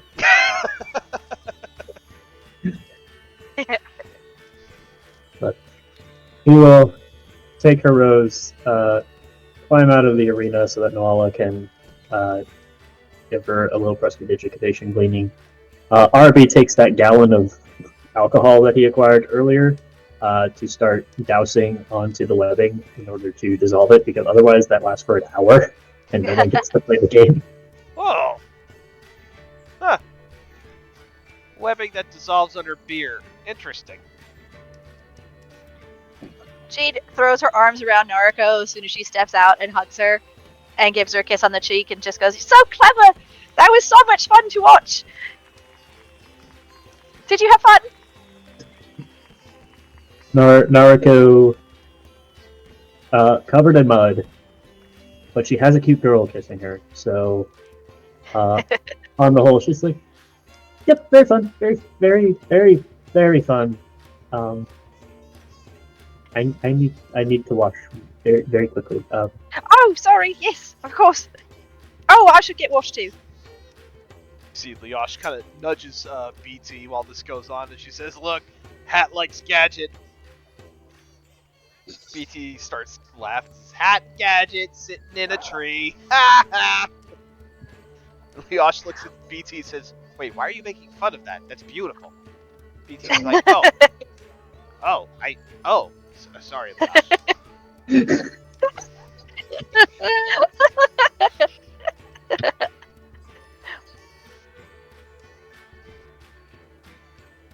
The real problem here is now that you keep saying gadget, is I can't help but just think of one very specific character every time. Oh yeah. Is it a Which mouse? character is Tell me that? it's a mouse.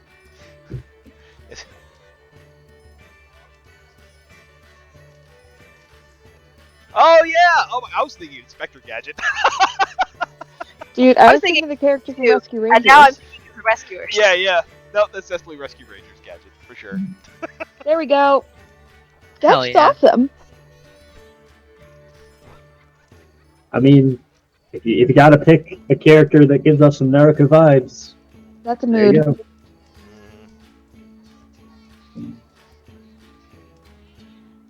All right. I think we have committed a suitable amount of fuckery for our final game here. Unless Professor wants to go for Nuala. What do I get in there? Athletics? I get to decide. She's going in. All right.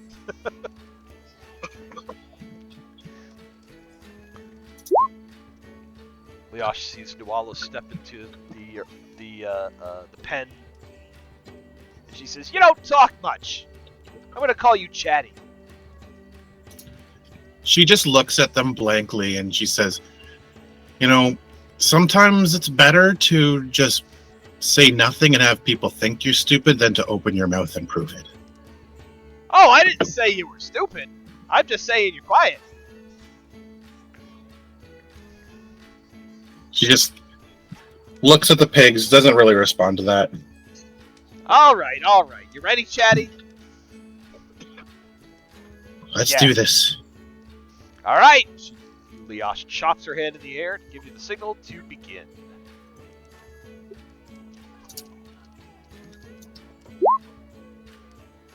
Phew.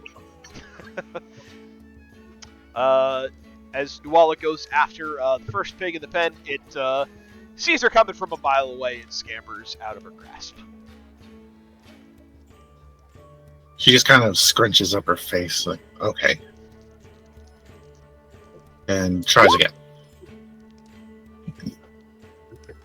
This one she has much better luck with as she sneaks up on this one and is able to snatch pig.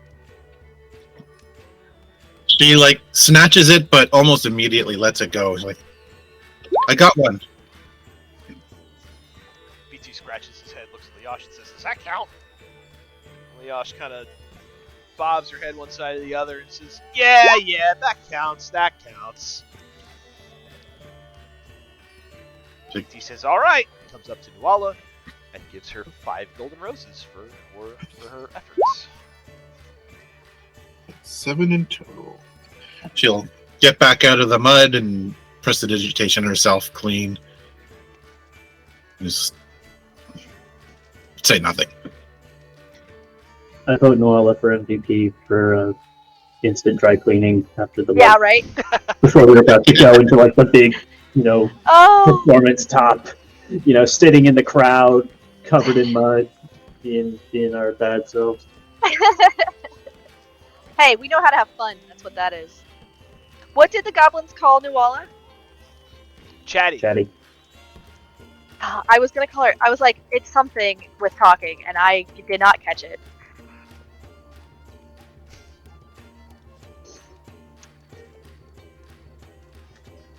Well played, everybody. Well played. You got your roses. Congratulations. Thank you for not taking the pigs home with you. Wait, that was an option? The No. night's still young. No, it's It not. could be an option. It's not. Would you miss them terribly? Yes! There are pigs! And I suppose it is reasonable to keep them there. Yes. Glad you see things our way.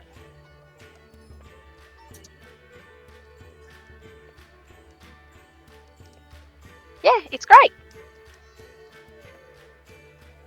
Half of this party is silently plotting how to steal the booth. They really, I'm not being so silent about it. really are. Yeah, some people aren't even trying to be silent about it. Half the party is silently, half the party is loudly. That sounds like us. Okay, so we're nerds when there's books around, but there's a chance to steal a pet. We are all in. Is that what I'm getting? I don't want to say steal a pet. It's a chance to get a pet Through any means necessary. through any means necessary. Okay, They are very good. their pets, Look, though, so I would feel bad about stealing them. I'm just saying, Dave was not acquired legally. That Where is did you true. remember that? Oh my god. Yeah, where is Dave? And I think I Dave cannot- Dave is the only pet here that's not a product of like Here. magical ritual of some Here, fashion. Dave. So That we're aware of. Dave got left over there by the entrance. Here we go. Boop, boop, boop, boop, boop. Dave! Dave! Dave! We did not hurt Dave. I just forgot to bring him along with us while we were doing other things. It's okay. It's all good. Listen, Dave has more HP than anyone else in this party. All right, he's good. How He's does solid. Dave have 100 HP? Because Suzanne wasn't letting our DM kill Dave. Alright, to be fair, Joe has never killed a familiar for real. Mm-hmm. Just people. Mm-hmm. Anyways, that's why Dave has 100 HP. Just arbitrarily give Dave 100 HP. I fucking did. Good for you. Good old Dave. Oh, David. It's weird when you say David. A little bit. I don't like that. I'm gonna take that back. I don't like that That's at all. fair. That's all right. Dave is way more chilling.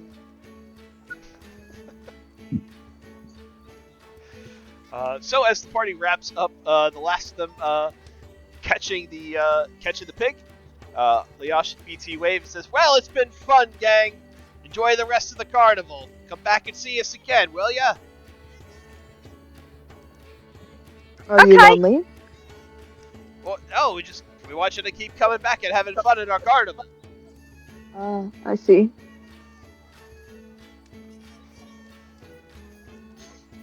You are the comedian of the group, aren't you?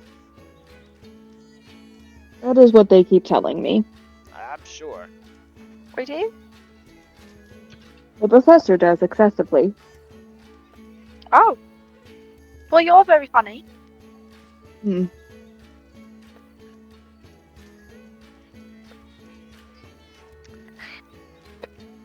Should we go to the big top, or does anyone want snacks?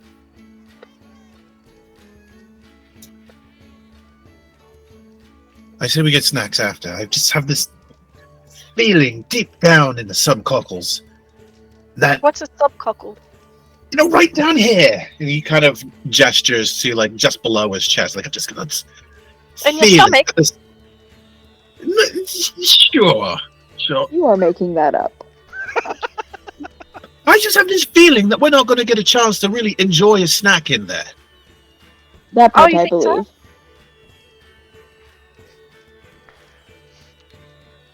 Are you And I worried, just- Professor?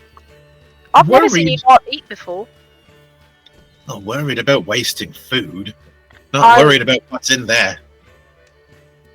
Oh, okay. I guess that makes sense. As Well, you, the show should be starting soon. Right on cue.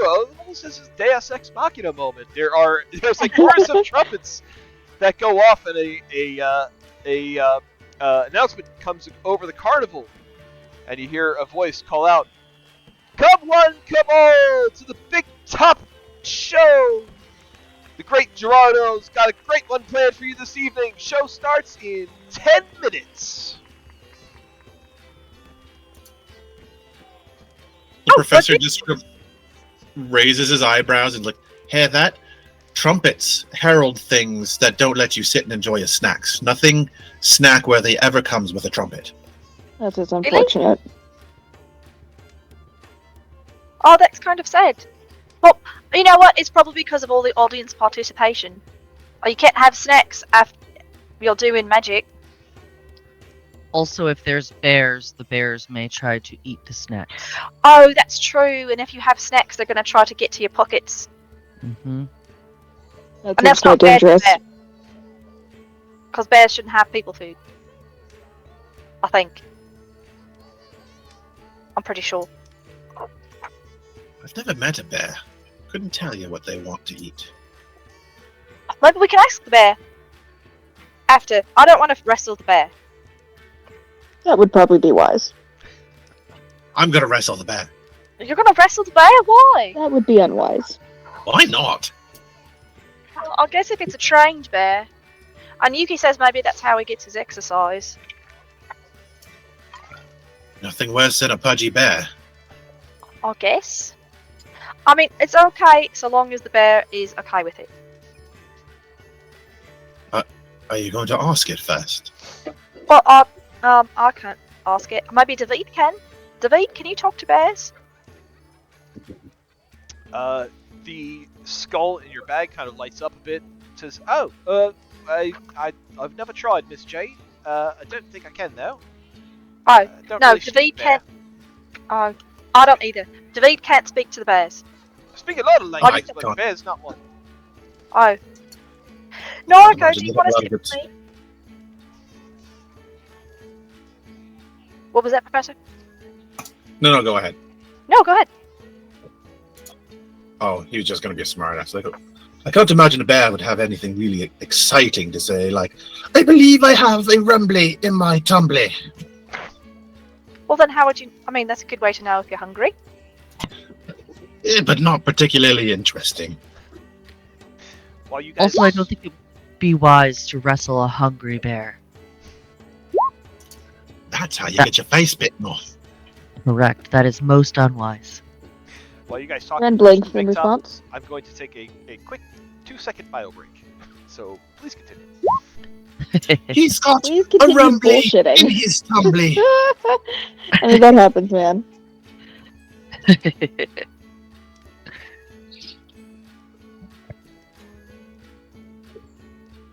Has anyone ever been to a circus Big Top before? No, I have not. Not recently. So we're all in for a treat. Perhaps. Either a treat or a nap, based on the happenings of this place as of late. Does anyone feel any different? I feel pretty happy. It's been real Do fun.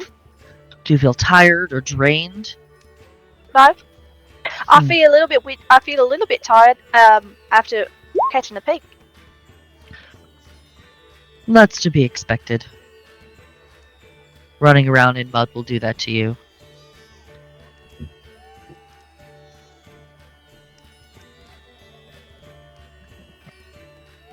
It was a little bit hard to traverse.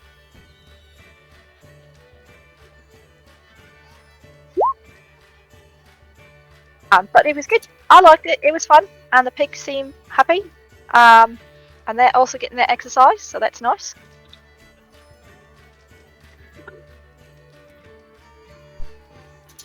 Nothing like a little bit of cardio to get the blood going. I guess.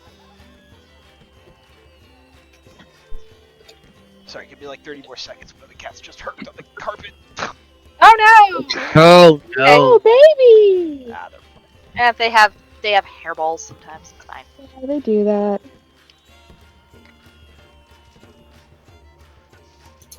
So if none of us have been to a carnival before, we're all in for a good treat then, right? I mean, I'm obviously, certain if that is true. we're also looking for strange happenings because I did ask the lady who was giving us our future readings if we were going to find what we needed to find here at the carnival, and it was a yes, which means that something strange is happening here. But I didn't ask it where we would find it, so that was probably a short-sighted on my part. But at least we know there is something here that is causing the sleeping sickness, and we will find it because that was definitely in our future.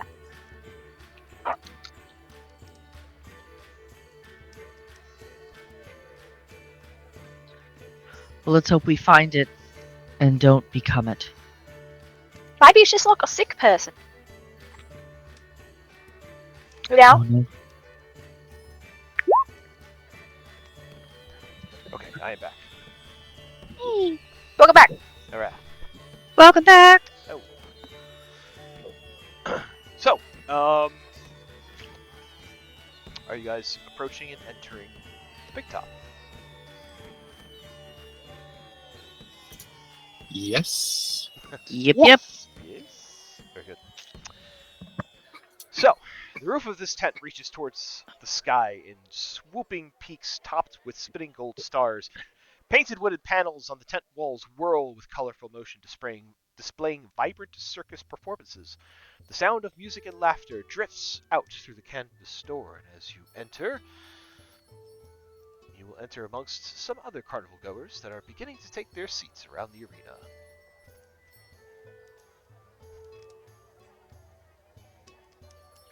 As you enter, there is the usual clamor of the crowd milling about, finding their seats, chatting with one another. Some have taken some other snacks and drinks in with them, popcorn and and like cider and the likes. But you find yourself entering this large oval space, plenty of seating to be had. In the center is your typical big top center stage.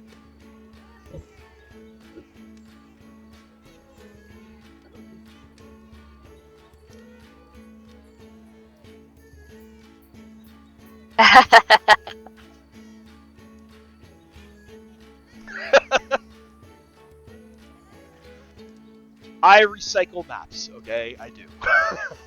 I love it. There's nothing No, wrong with no recycling one, maps. no one is upset. Or No, I loved it. So you do have a few minutes before the festivities begin, so anything you'd like to do in the meantime, any conversations you'd like to have, please feel free. No, Professor, they do have snacks. And he just left, so never mind. He went to go get one.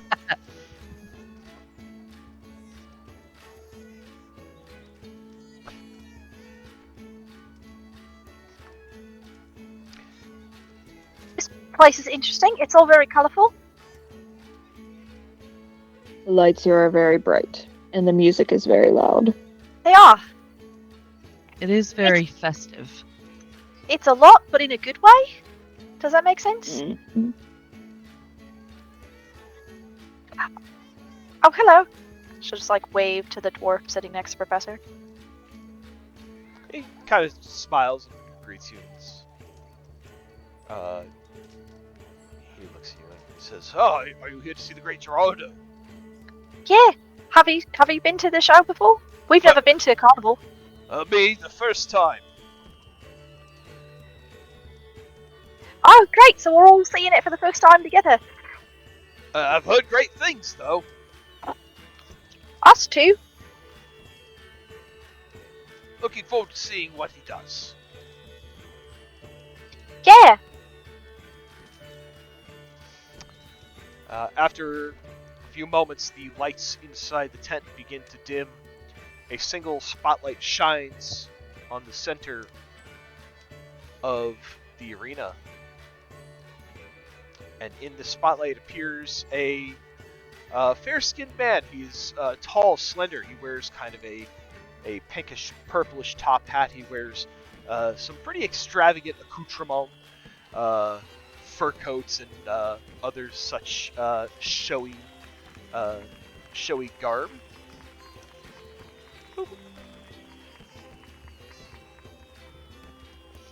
He shows up with a smile and a gesture and a flourish to the crowd. And he says, "Hello and good evening, one and all. I am the magnificent Gerardo, and I am here to bring you wonderful delights this evening. Are you ready to be entertained?" A cheer calls up from the crowd. And Jade will cheer along.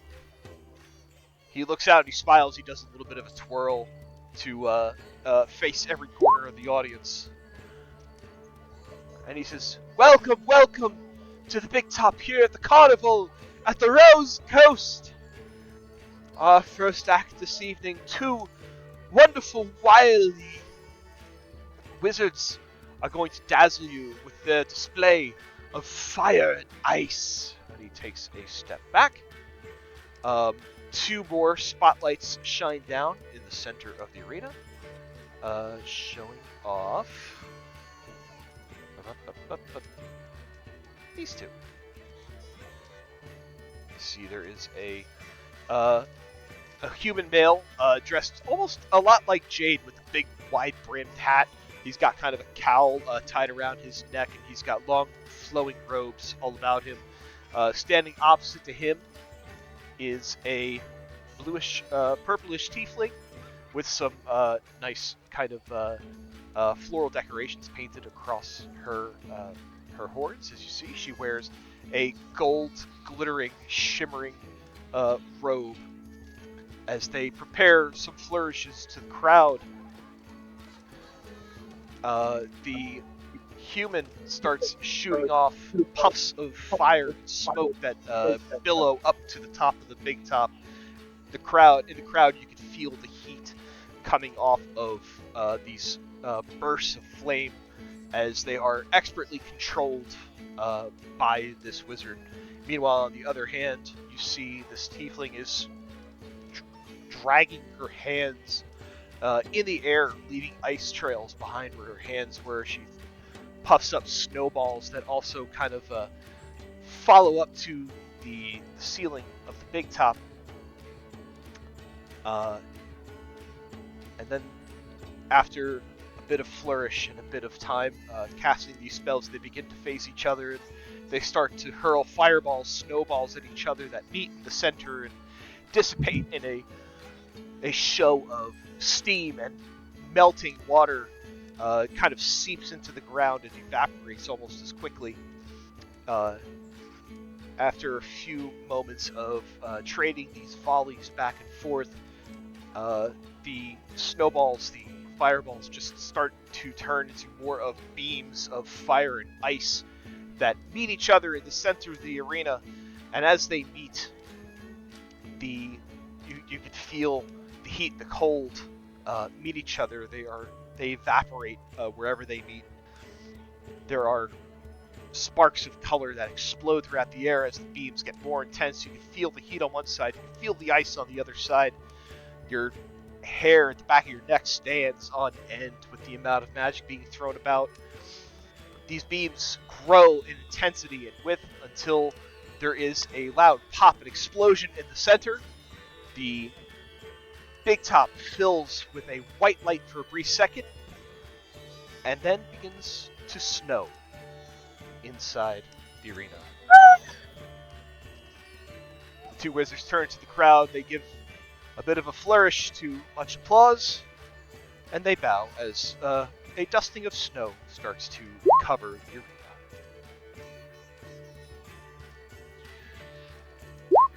Jade is just clapping very excitedly. That was fun. I thought they were actually going to fight for a moment. The two wizards take their bow, and they begin to walk off stage. Gerardo takes a few steps up, clapping, and he says, "Wonderful, wonderful! The Fire and Ice Show, ladies and gentlemen!" As he kind of holds his hand out, snow gently falling for about another second before it stops. Like I said, just enough to kind of like dust the arena floor and some of the seats, and it even starts to like accumulate like on your shoulders and your clothing a little bit. But before long, the air returns to a moderate, comfortable temperature. He looks around at the crowd and he says, "Wasn't that great, folks? Wasn't that great?" And he is answered with Yes! applause and cheering. Much merriment. Yuki will just answer yes. You know what? Let's have him make a perception check and see if he actually hears you.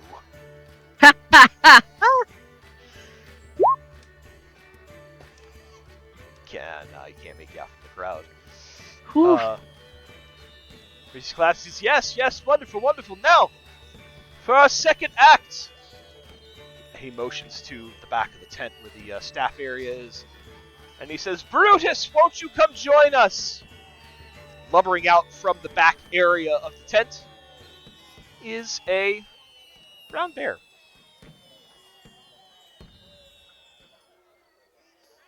Brutus kind of wanders up to Gerardo. You see that this bear that wanders out, he is equipped with like a foam helmet. He's got shoulder pads, chest pads, knee pads on. He kind of walks with his on all fours coming up to Gerardo, and as he approaches, he kind of gets on his hind legs and kind of throws his arms on Gerardo's shoulder in a bit of a hug, and you see Gerardo kind of pats him on the chest, and he says, "Now to the audience participation part of our show. I would like one volunteer, brave enough, strong enough, who thinks that they can wrestle Brutus here. I promise you he is gentle, but he will not go easy on you. Do we have any covers the takers?" professor's mouth.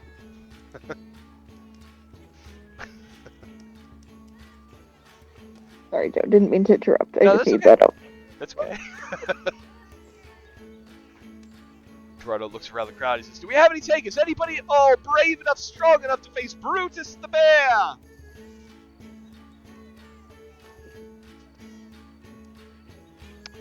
Go ahead. Anyone? Arby might be willing to go for it. Oh, definitely Arby. Arby's a good call. If Arby doesn't want to, one of the people in the crowd will volunteer. So it's up to you if you want to let Arby do it or not. The professor gonna do it? No, please, He come on. I'm is trying to keep silent. him behaving.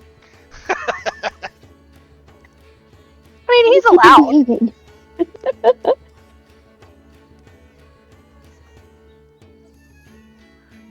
Jade will lean down to look down the line at Professor. Professor, are you going to play with the bear? He leans over and he's just like, "I'm still not entirely convinced that this isn't going to end in some sort of fight for us, so I just need Ren to be in a good mood, so I'm just going to hold off." Oh, Ren, did you want to play Face. with the bear? No, thank you. Red's face looks like a smile at that, though. It's okay, Ren's going to get us friendship bracelets after this. You know what? Oh, I that's just nice. might. Clink, clink, clink, clink. A contender, a metallic contender. Get a Barbie. And what is your name, my friend? Please tell us for the crowd.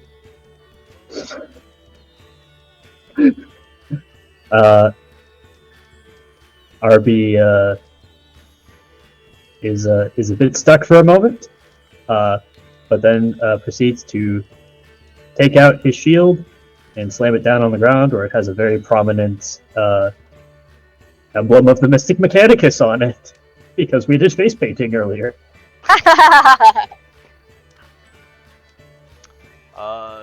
Gerardo looks at the shield. A quick check with your passive insight would you would pick up that he does not recognize the emblem on the shield. And he says, "All right, shield guy, everyone, 3 cheers to the shield guy who's going to go try and take down Brutus the bear." There is a large cheer from the crowd. There's a chanting of "Shield guy, shield guy, shield guy." Gerardo takes a few Naruto steps looks back. mortified at this terrible branding. We maybe really should get him to be able to speak sooner rather than later if he's going to start volunteering for things. You're not wrong. No, I'm gonna work on it. That's okay. But he's Been having busy. fun, I think. Well, I mean, he volunteered. No one told him he had to go. Mhm. That is true. And he asked a question of the lady earlier. He did. Do you know what he asked? Excuse me. Did you? Yes, I do. Oh, good. Okay. Well then, No. contestants, get ready. The rules are: you wrestle each other. The first 1 to 3 pins wins. Essentially, opposed athletics checks here. Oh, good. And he says, "Wrestlers on your mark." Brutus kind of stands on his hind legs and kind of like beats one hand opposingly on his chest one at a time. Kind of stares at Arby, gives a bit of a roar to the crowd, to which the crowd kind of gasps and cheers a bit at the same time. Arby begins revving up his wheel and starts building up speed in place. Oh, they are ready. On your marks, get set, wrestle! Brutus will approach Arby. And we are going to get our first opposed athletics check. Alrighty. Oh, God. Net 20. Hell yeah! I got a nat 1! Oh! I'm loving it. Bear just looking onto his back to like paw at Arby. I like the idea that the bear like charges towards Arby, who is still spinning up. They like lock arms, and then Arby just sort of hits the brake immediately, and the bear just kind of, with its own momentum, pushes forward and flips over, and Arby kind of does an impromptu suplex on it. Oh. Brutus lays there for a moment as the wind has been knocked out of him. Kind of coughs a bit. You see the shock on Gerardo's face as well. We have quite a contender here. Meanwhile, the crowd, uproarious laughter and cheering for Arby. They start chanting again, "Shield guy, shield guy, shield guy." Brutus gets back to his feet and shakes it out. Gerardo calls out, "Are you ready for round 2?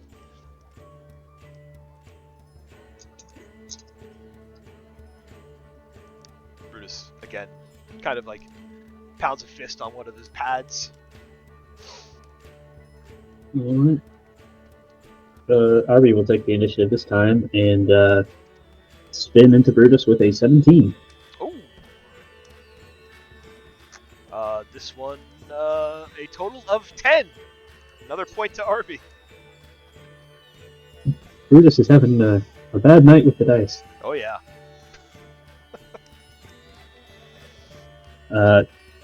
This time Arby kind of grabs one of Brutus's limbs and just kind of like motors around and kind of spins around in a circle until Brutus finally is so twisted and discombobulated that he kind of just lets go with a flourish and lets gravity do the rest. Brutus spinning around on his hind paws trying to catch Arby, gets dizzy. A single push topples him over and counts as another pinfall. Gerardo says, "Whoa, we got a strong one here."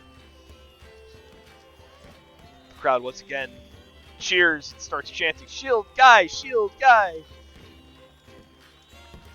Brutus gets to his feet, not looking so happy.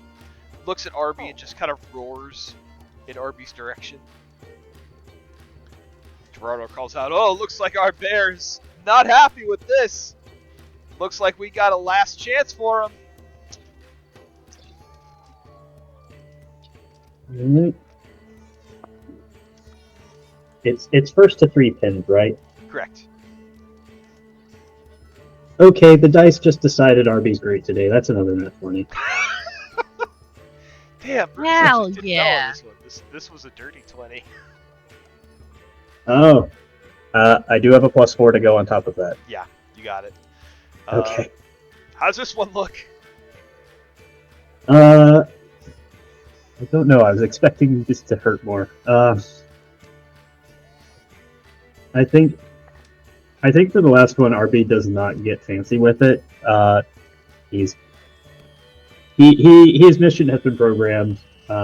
He lets Brutus come forward. He matches him arm to arm or claw, and they sort of hold each other in a standoff here, just sort of pushing animalistic muscle against unyielding steel, and just push, push, push. And Brutus slowly starts to realize that in a contest where they are equally strong, only one of them is going to get tired. And that happens right about now. And Harvey just kind of puts full force in a downward motion to push the bear down onto the ground, and then immediately gets over top to keep him pinned. Brutus goes down into the dirt and just kind of lays flat, just kind of starfishes out, and just hear from under the dirt. Oh. Gerardo goes, "Wow, 3 for 3, we have our winner!" Everyone starts chanting again, "Shield guy, shield guy!" The crowd claps, laughs, and cheers. Gerardo approaches Arby, and he says, "For being such a good sport and for beating our bear so handily, here's a little extra prize for you to spend at the prize booth." Then he will give Arby 10 golden roses. There's more! Yeah. Jesus. Okay. Jesus isn't here. I severely underestimated the economy of golden roses. I really did. We're gonna win. Then we're gonna take home the whole prize booth. That's just what's going to happen. Ren would like a kitten. Everybody gets a pet. Everybody gets a kitten. The pets are 25 each, so it's the most expensive thing we could get, but probably could happen at this rate. Right?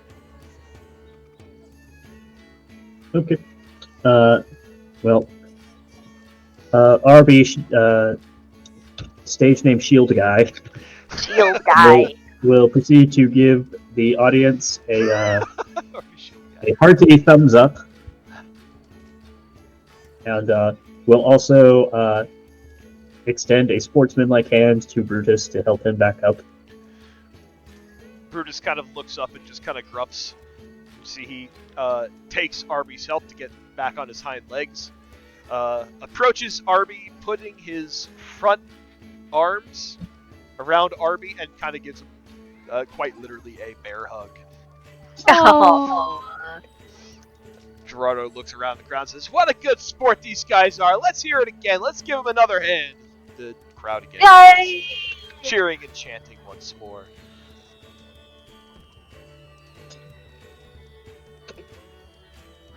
All right. Well done, Shield this- Guy. Well done, Brutus.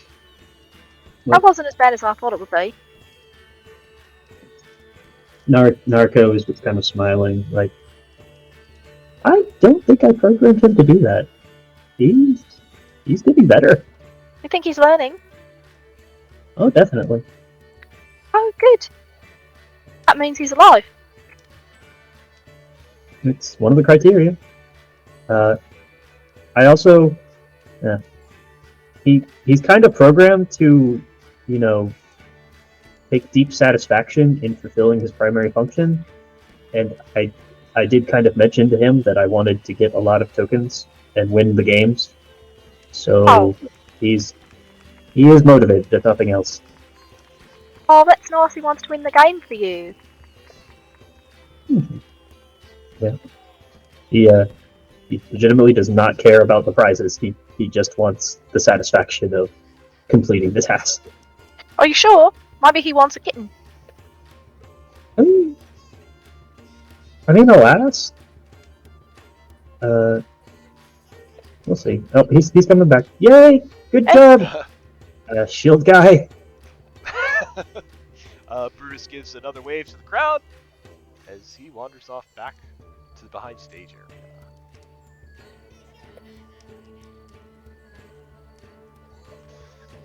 area. Gerardo steps forward again, kind of laughing. Wonderful, wonderful, wonderful. Now, how about a little more audience participation? I would like one participant from the crowd to take part in a magic act. Oh. Norco, do you want to be a volunteer for magic? You know what? Maybe I will. And Narco will raise up her hand to volunteer. Ah! We have an actual humanoid from the crowd who would like to participate. Please, my dear, come forward, come forward. Cool. Hey Joe, Yes.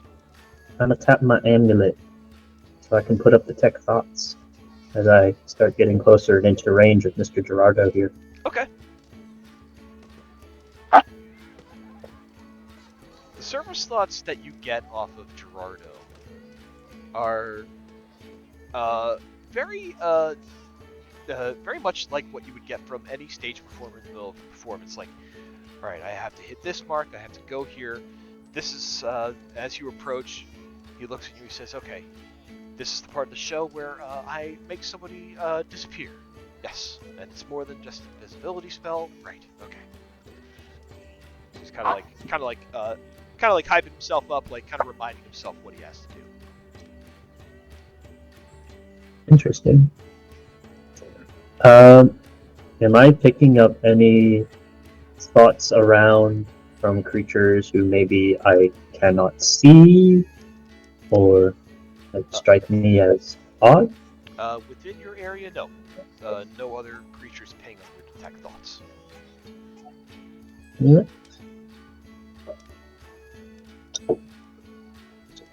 Alright. Naruto's up there to be a lovely assistant. Welcome, miss, welcome, and what is your name? Naruto von Grutzner. Narco von Grutzner, everybody! And you hear there's like a little bit of murmur throughout the crowd. And then a loud cheer follows. Welcome, Miss von Grutzner. Thank you so much for coming out today and being my lovely assistant on this trick. For this trick, everyone, I am going to make Miss von Grutzner disappear. And I know what you're thinking. It's an invisibility spell, but it isn't. You'll have to take my word for it. I can prove it once I make her disappear.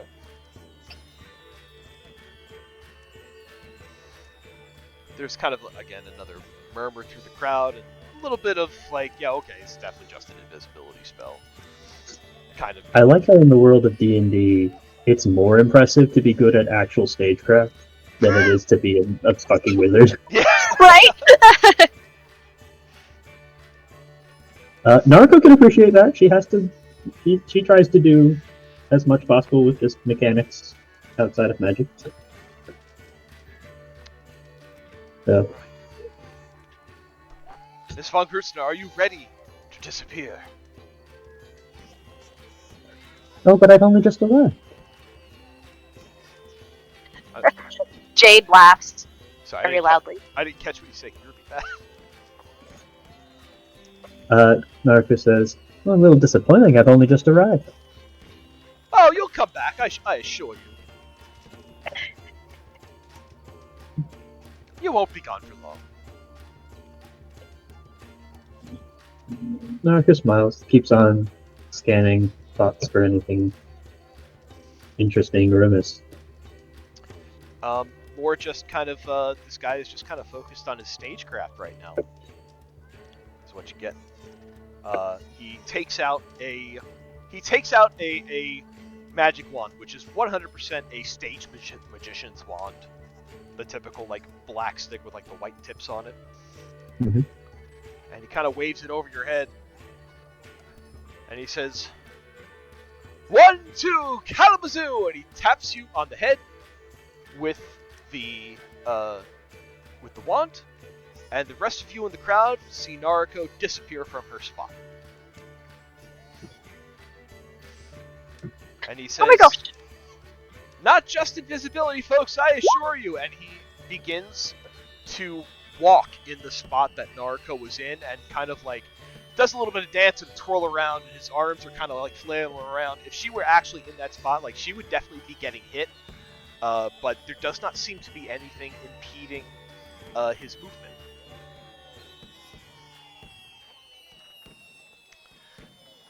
Meanwhile, Naruko, Send her. as the spell takes hold, in one moment you are in the center of this big top. You kind of blink your eyes, and when you open them again, you are kind of standing on like a stone platform in the middle of a wide, empty expanse. There are multicolored pools of water that kind of dot around this landscape. In the background, you see on a different stone platform there is a crumbled stone tower, a skeleton of a giant kind of laying at where the entrance was. It is eerily quiet and yet filled with white noise at the same time. So, on a scale of 1 to 10, how certain is Naruto that she's in the astral plane right now? Give me an Arcana check.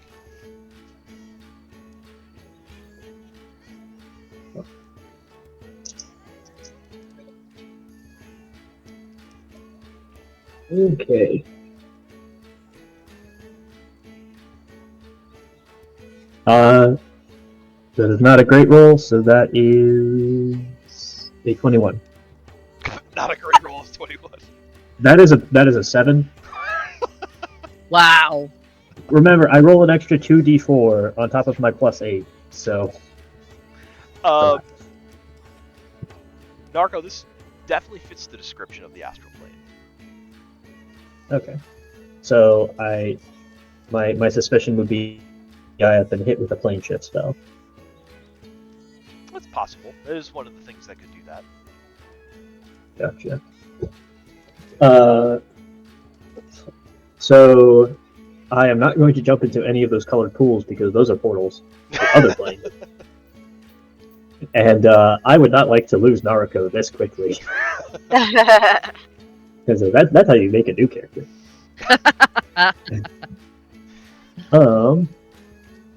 Well, this is notable. Naruto wants to check this landmark a little bit closer because Neville recognizes it. As you start to move forward, you kind of feel a tug on the back of your coat. And you hear a voice, the voice of a young boy. He says, "Are you going to go inside, miss?" Naruto turns to see if there is an owner of the voice. There is indeed a young boy, elven features, sandy-colored hair, wearing clothes that are just a little bit too big for him. He looks up at you and he says, "Are you going inside the tower?" I may. It depends on what I might be able to find there. He looks towards the tower and he points and he says, "I lost my marble in there. Do you think you could get it for me?" I've, I've been known to do a lot of things lately. Who are you? His eyes kind of downcast and he frowns a bit. And he says, "I don't remember my name. But I Detect think thoughts. Is that accurate? detect thoughts. You are. Let me see. Spell doesn't stop. That is true. The surface thoughts are that this person is thinking to themselves, "I need them to go into the tower and get oh shit. I need them to go to the tower and get that marble."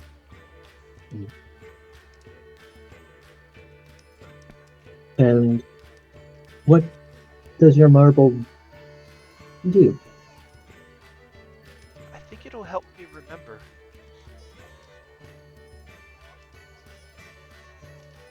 Hmm.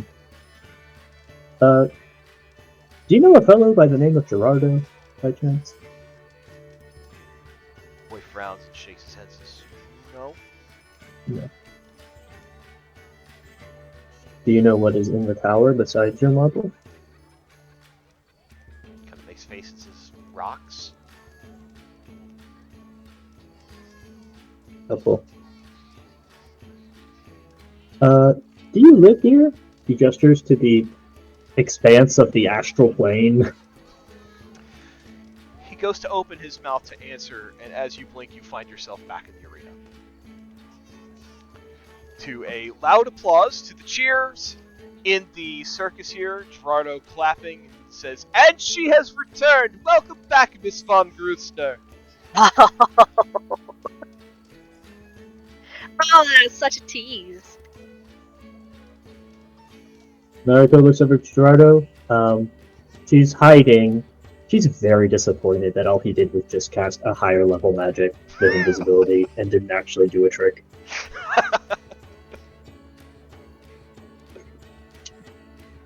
But she just gives a little wave to the crowd. It's like, yes, Teehee, hello, I'm here. "Oh, you're such a good sport. Thank you, Miss Von Grooster. Here," and he will give you 5 golden roses for your participation.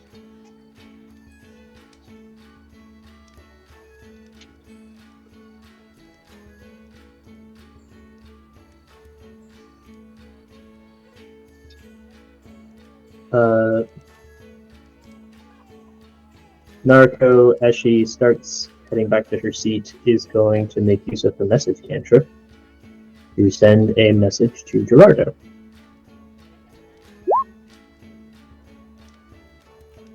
Okay. The message is, I would not be so cavalier with where you send your participants. The Astral Sea is not the safest of places. As you send that, I would like everybody to give me an insight check.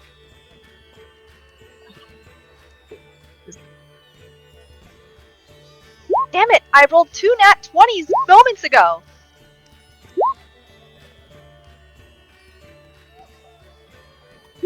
It's a 10 for Jade. He is very caught up in how much fun this is.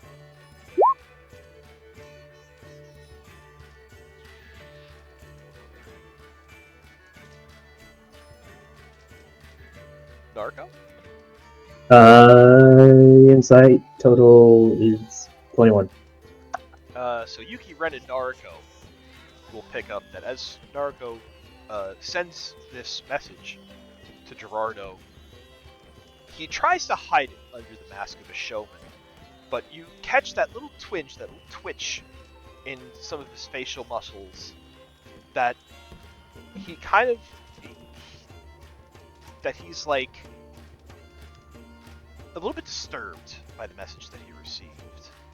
Like not that he wasn't expecting to get a message, but that what he heard was not what he was expecting. And that possibly whatever just happened didn't happen the way he thought it would. And you kind of hear, with your detect thoughts, Narco, you kind of hear, he just goes, what? Astral plane, that's not what I did. But he does not respond to your message. Lovely. We'll be talking later. I know we're at 11:09, so there is one last thing that we're going to do, and then we'll break for the evening. Okay. So Gerardo takes a moment, gathers himself, clears his throat, and he says, "Ladies and gentlemen, for the last act of the evening, I'm going to do a fan favorite." And he takes his top hat off of his head, and he says, and he holds it out. He shows to the entire crowd that the hat is empty. And he says, "I'm going to pull a critter from my hat."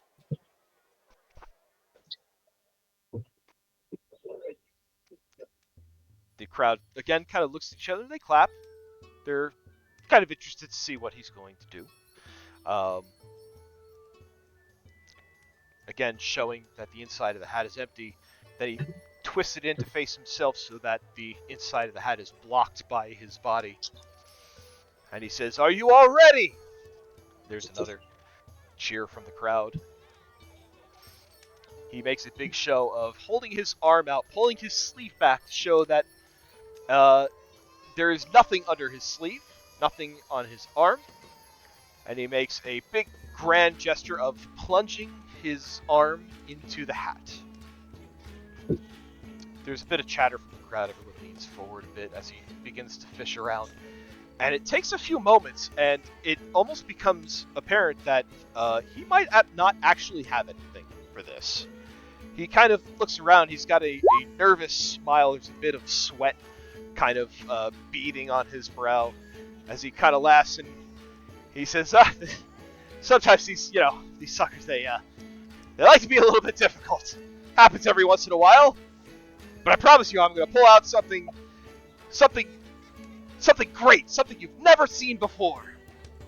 He continues to fish around the hat. After a moment, there is a surprised look on his face as it looks like his arm is almost pulled inside the hat further. He kind of lurches forward a bit, and then regains his footing, pulls back. He goes, "Whoa! I got something big this time. Get ready. This is going to be great."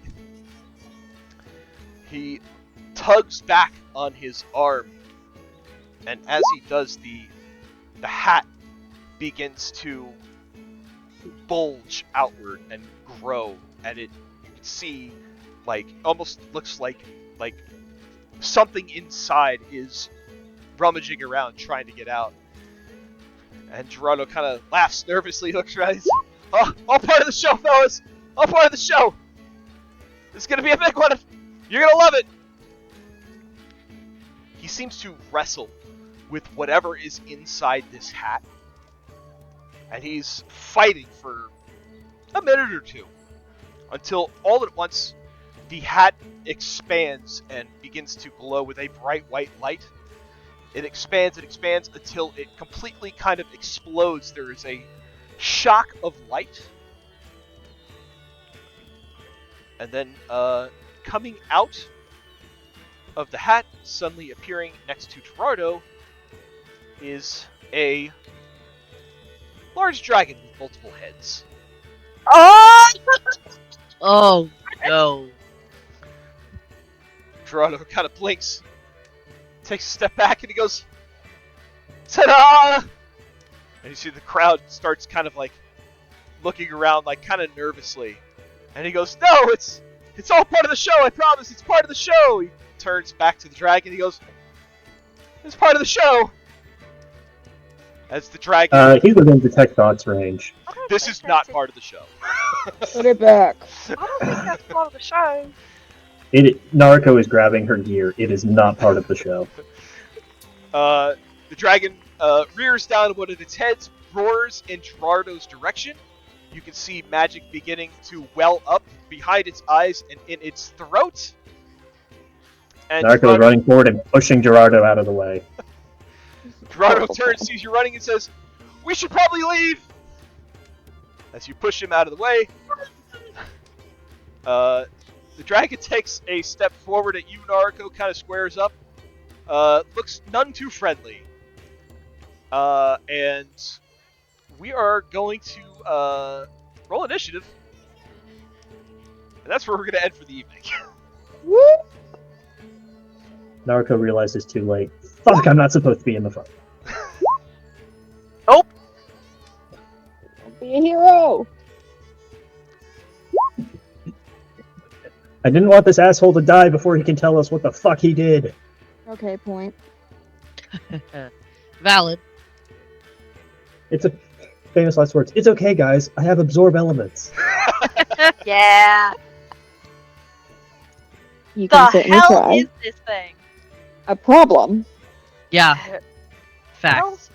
I see people in armor here, so hopefully that means. Oh my god, we all rolled so low except for Jade. Well, good, Jade, you got this. Well, Jade just saw her girlfriend dart over towards a dragon. She's very motivated. There we go. I told you we weren't going to be able to eat snacks. I think we should end on that. We can't do better than that. Amazing. I'm also going to roll one for the crowd. Yeah? Because they're not going to want to stay there. Yeah? Yeah, probably not. Let's see. Do I have everyone in initiative? 1, 2, 3, 4, 5, 6. I think that's everybody, right? Yeah.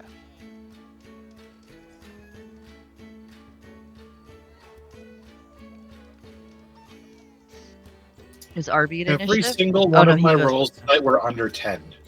That is unfortunate. Ow. Oh. That is unfortunate. Gotta go physical die. I'm going physical. It's physical.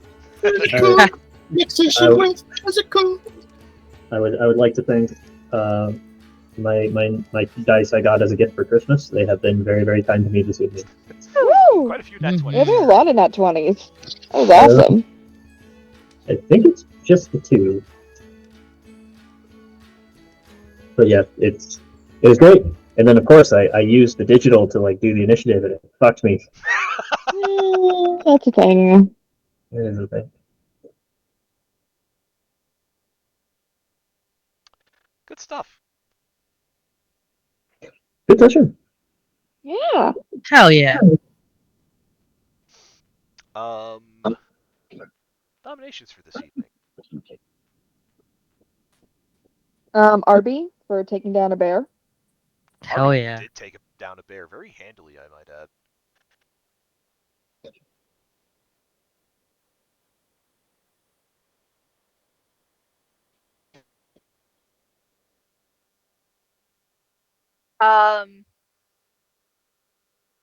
I really liked everyone's questions at the the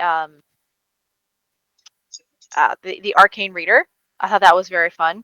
Yuki's moment there of how can I better protect my friends. Ren's question of what is my purpose here was very good. Professor also had a really great question for like what would happen if I continue on this path I'm already on. I thought that was great. The conversations with Craig were fun as well. Of like, hey, you have been places elsewhere before, and he's just like, of course I have. What are you talking about? It's just been a long time.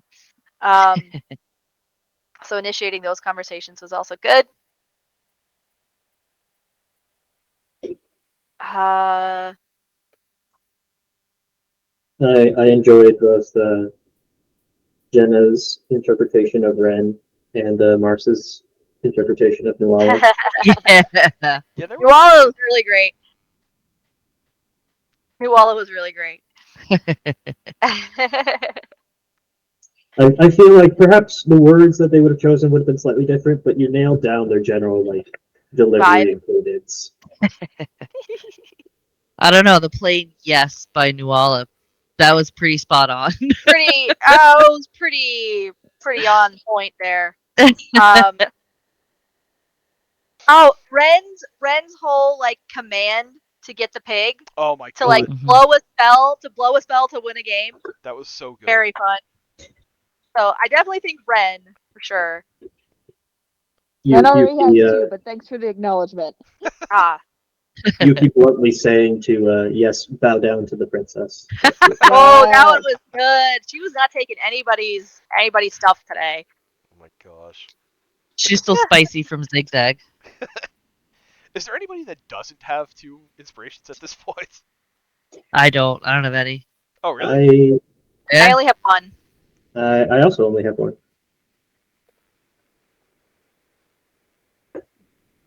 Normally I bank those for a long time. Well, we might need them. We're about to fight a freaking dragon. Yeah. Multi-headed dragon. Multi-headed. Yeah. We're about to. Is this a Hydra? I don't know. Hydra in D&D? I don't know. The hell did he get a Hydra? Magic. Magic. He magicked a Hydra. That means he's either really evil or really dumb. I think this DI made a pact with something. To get like my a magic hat. to get just magic in general, so he could be a cool showman. That sounds like a thing you would make a deal with a Fae too, and then they would fuck you over later Oh by man. making you So you think he uncontrollable. made a deal? It's like, I want to be the world's greatest magician, and then it's just like, haha, every once in a while I throw out a monster at you. That would definitely be a thing.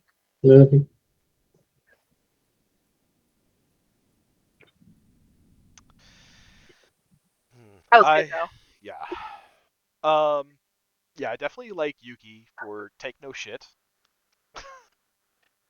Do no harm, but take no shit. Um Professor had some good moments. Everybody had great moments. Yeah. Uh Professor had good moments tonight too. Oh, especially with like staying behind to like just point blank ask Craig, "Do you know you're undead?" And Craig just being like, "Bro, why you got to bring it up?" In his very much like just blank face, "I'm still smiling at you, but you're hurting my feelings" kind of way. I also got to make note of like Jade's endless optimism. I mean, he's at a Sure. carnival. Nothing bad has happened. Maybe everything is fine and everyone's just tired. Um Yeah. I do like Narco though for the little bit of trickery with the catch the pig, and then everything with Mm-hmm. Arby taking down a bear, and then uh the I'm not mad, I'm disappointed attitude at Gerardo. Yes. I mean, So yeah, I, that I one was good too. so I think I'm gonna say Yuki and Naruto for this one. Thank you. Hell yeah, Yuki and Naruto. Hmm. Yeah. Does anyone want me to reveal what RB's secret question was? Yes. Yes, obviously. Who would say no to that? Will I ever get Um, a heart? no, And we go, but you have one already. RB is like he's very hopeful that he has proven to be a good prototype for Naruto, and wanted to know if in the future there are going to be more ARB units created like himself. Oh, He doesn't want to be alone. Oh. That's adorable that Arby wants oh, we need friends. to make him a friend. I mean, it's for him. It's more of like that would be the greatest indication that he has been successful is if they decide that they want more of him to exist in the world. Of course, we want more of Arby's to exist in the world. Who wouldn't? And then he can teach all the little Arby's how to be even better bodyguards. And No. wrestle a bear. That may come up on it may be on the practical exam. I mean,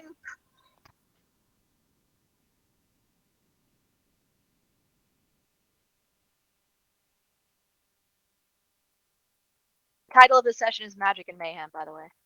Yeah, we Appropriate. earned that. Yeah. Yeah. We're all good. It's fine. Alrighty. I gotta go field animals. You guys have a great night. Love you. Have a good night, night. darling. Love Bye. you. Right. Good night. I am also gonna go Oh, to the sleepies. okay. Good night. Good night, guys. Love you. Love Night. you. Bye. Right. Gosh, that was crazy.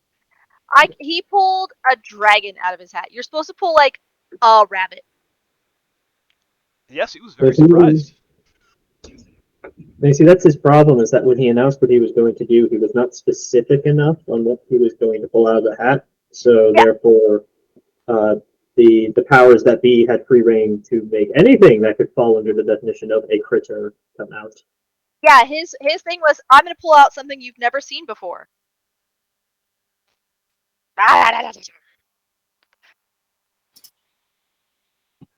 That's how that works. Well, we get to fight Mini Tiamat next time.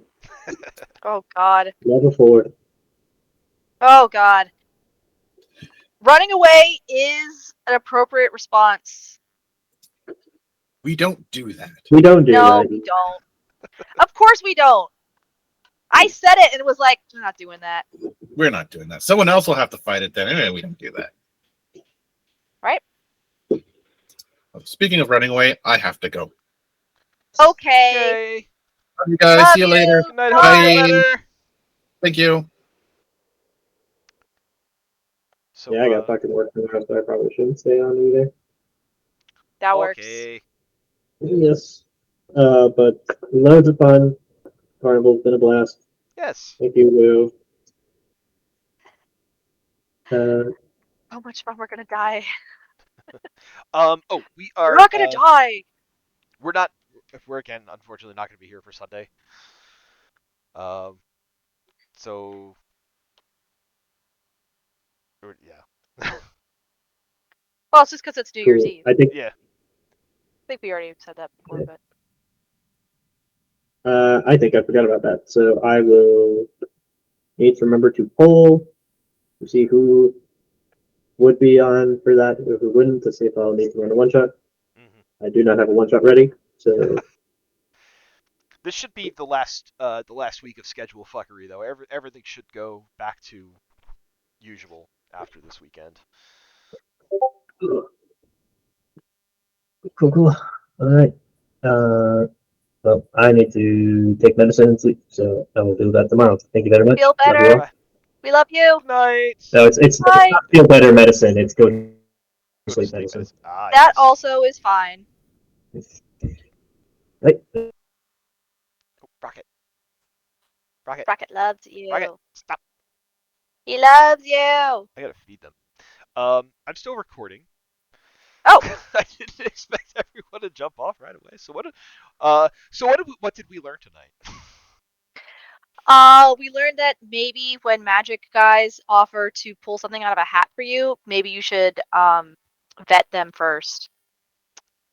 Always vet your magicians. That is Always vet your magicians. Goodbye. Goodbye.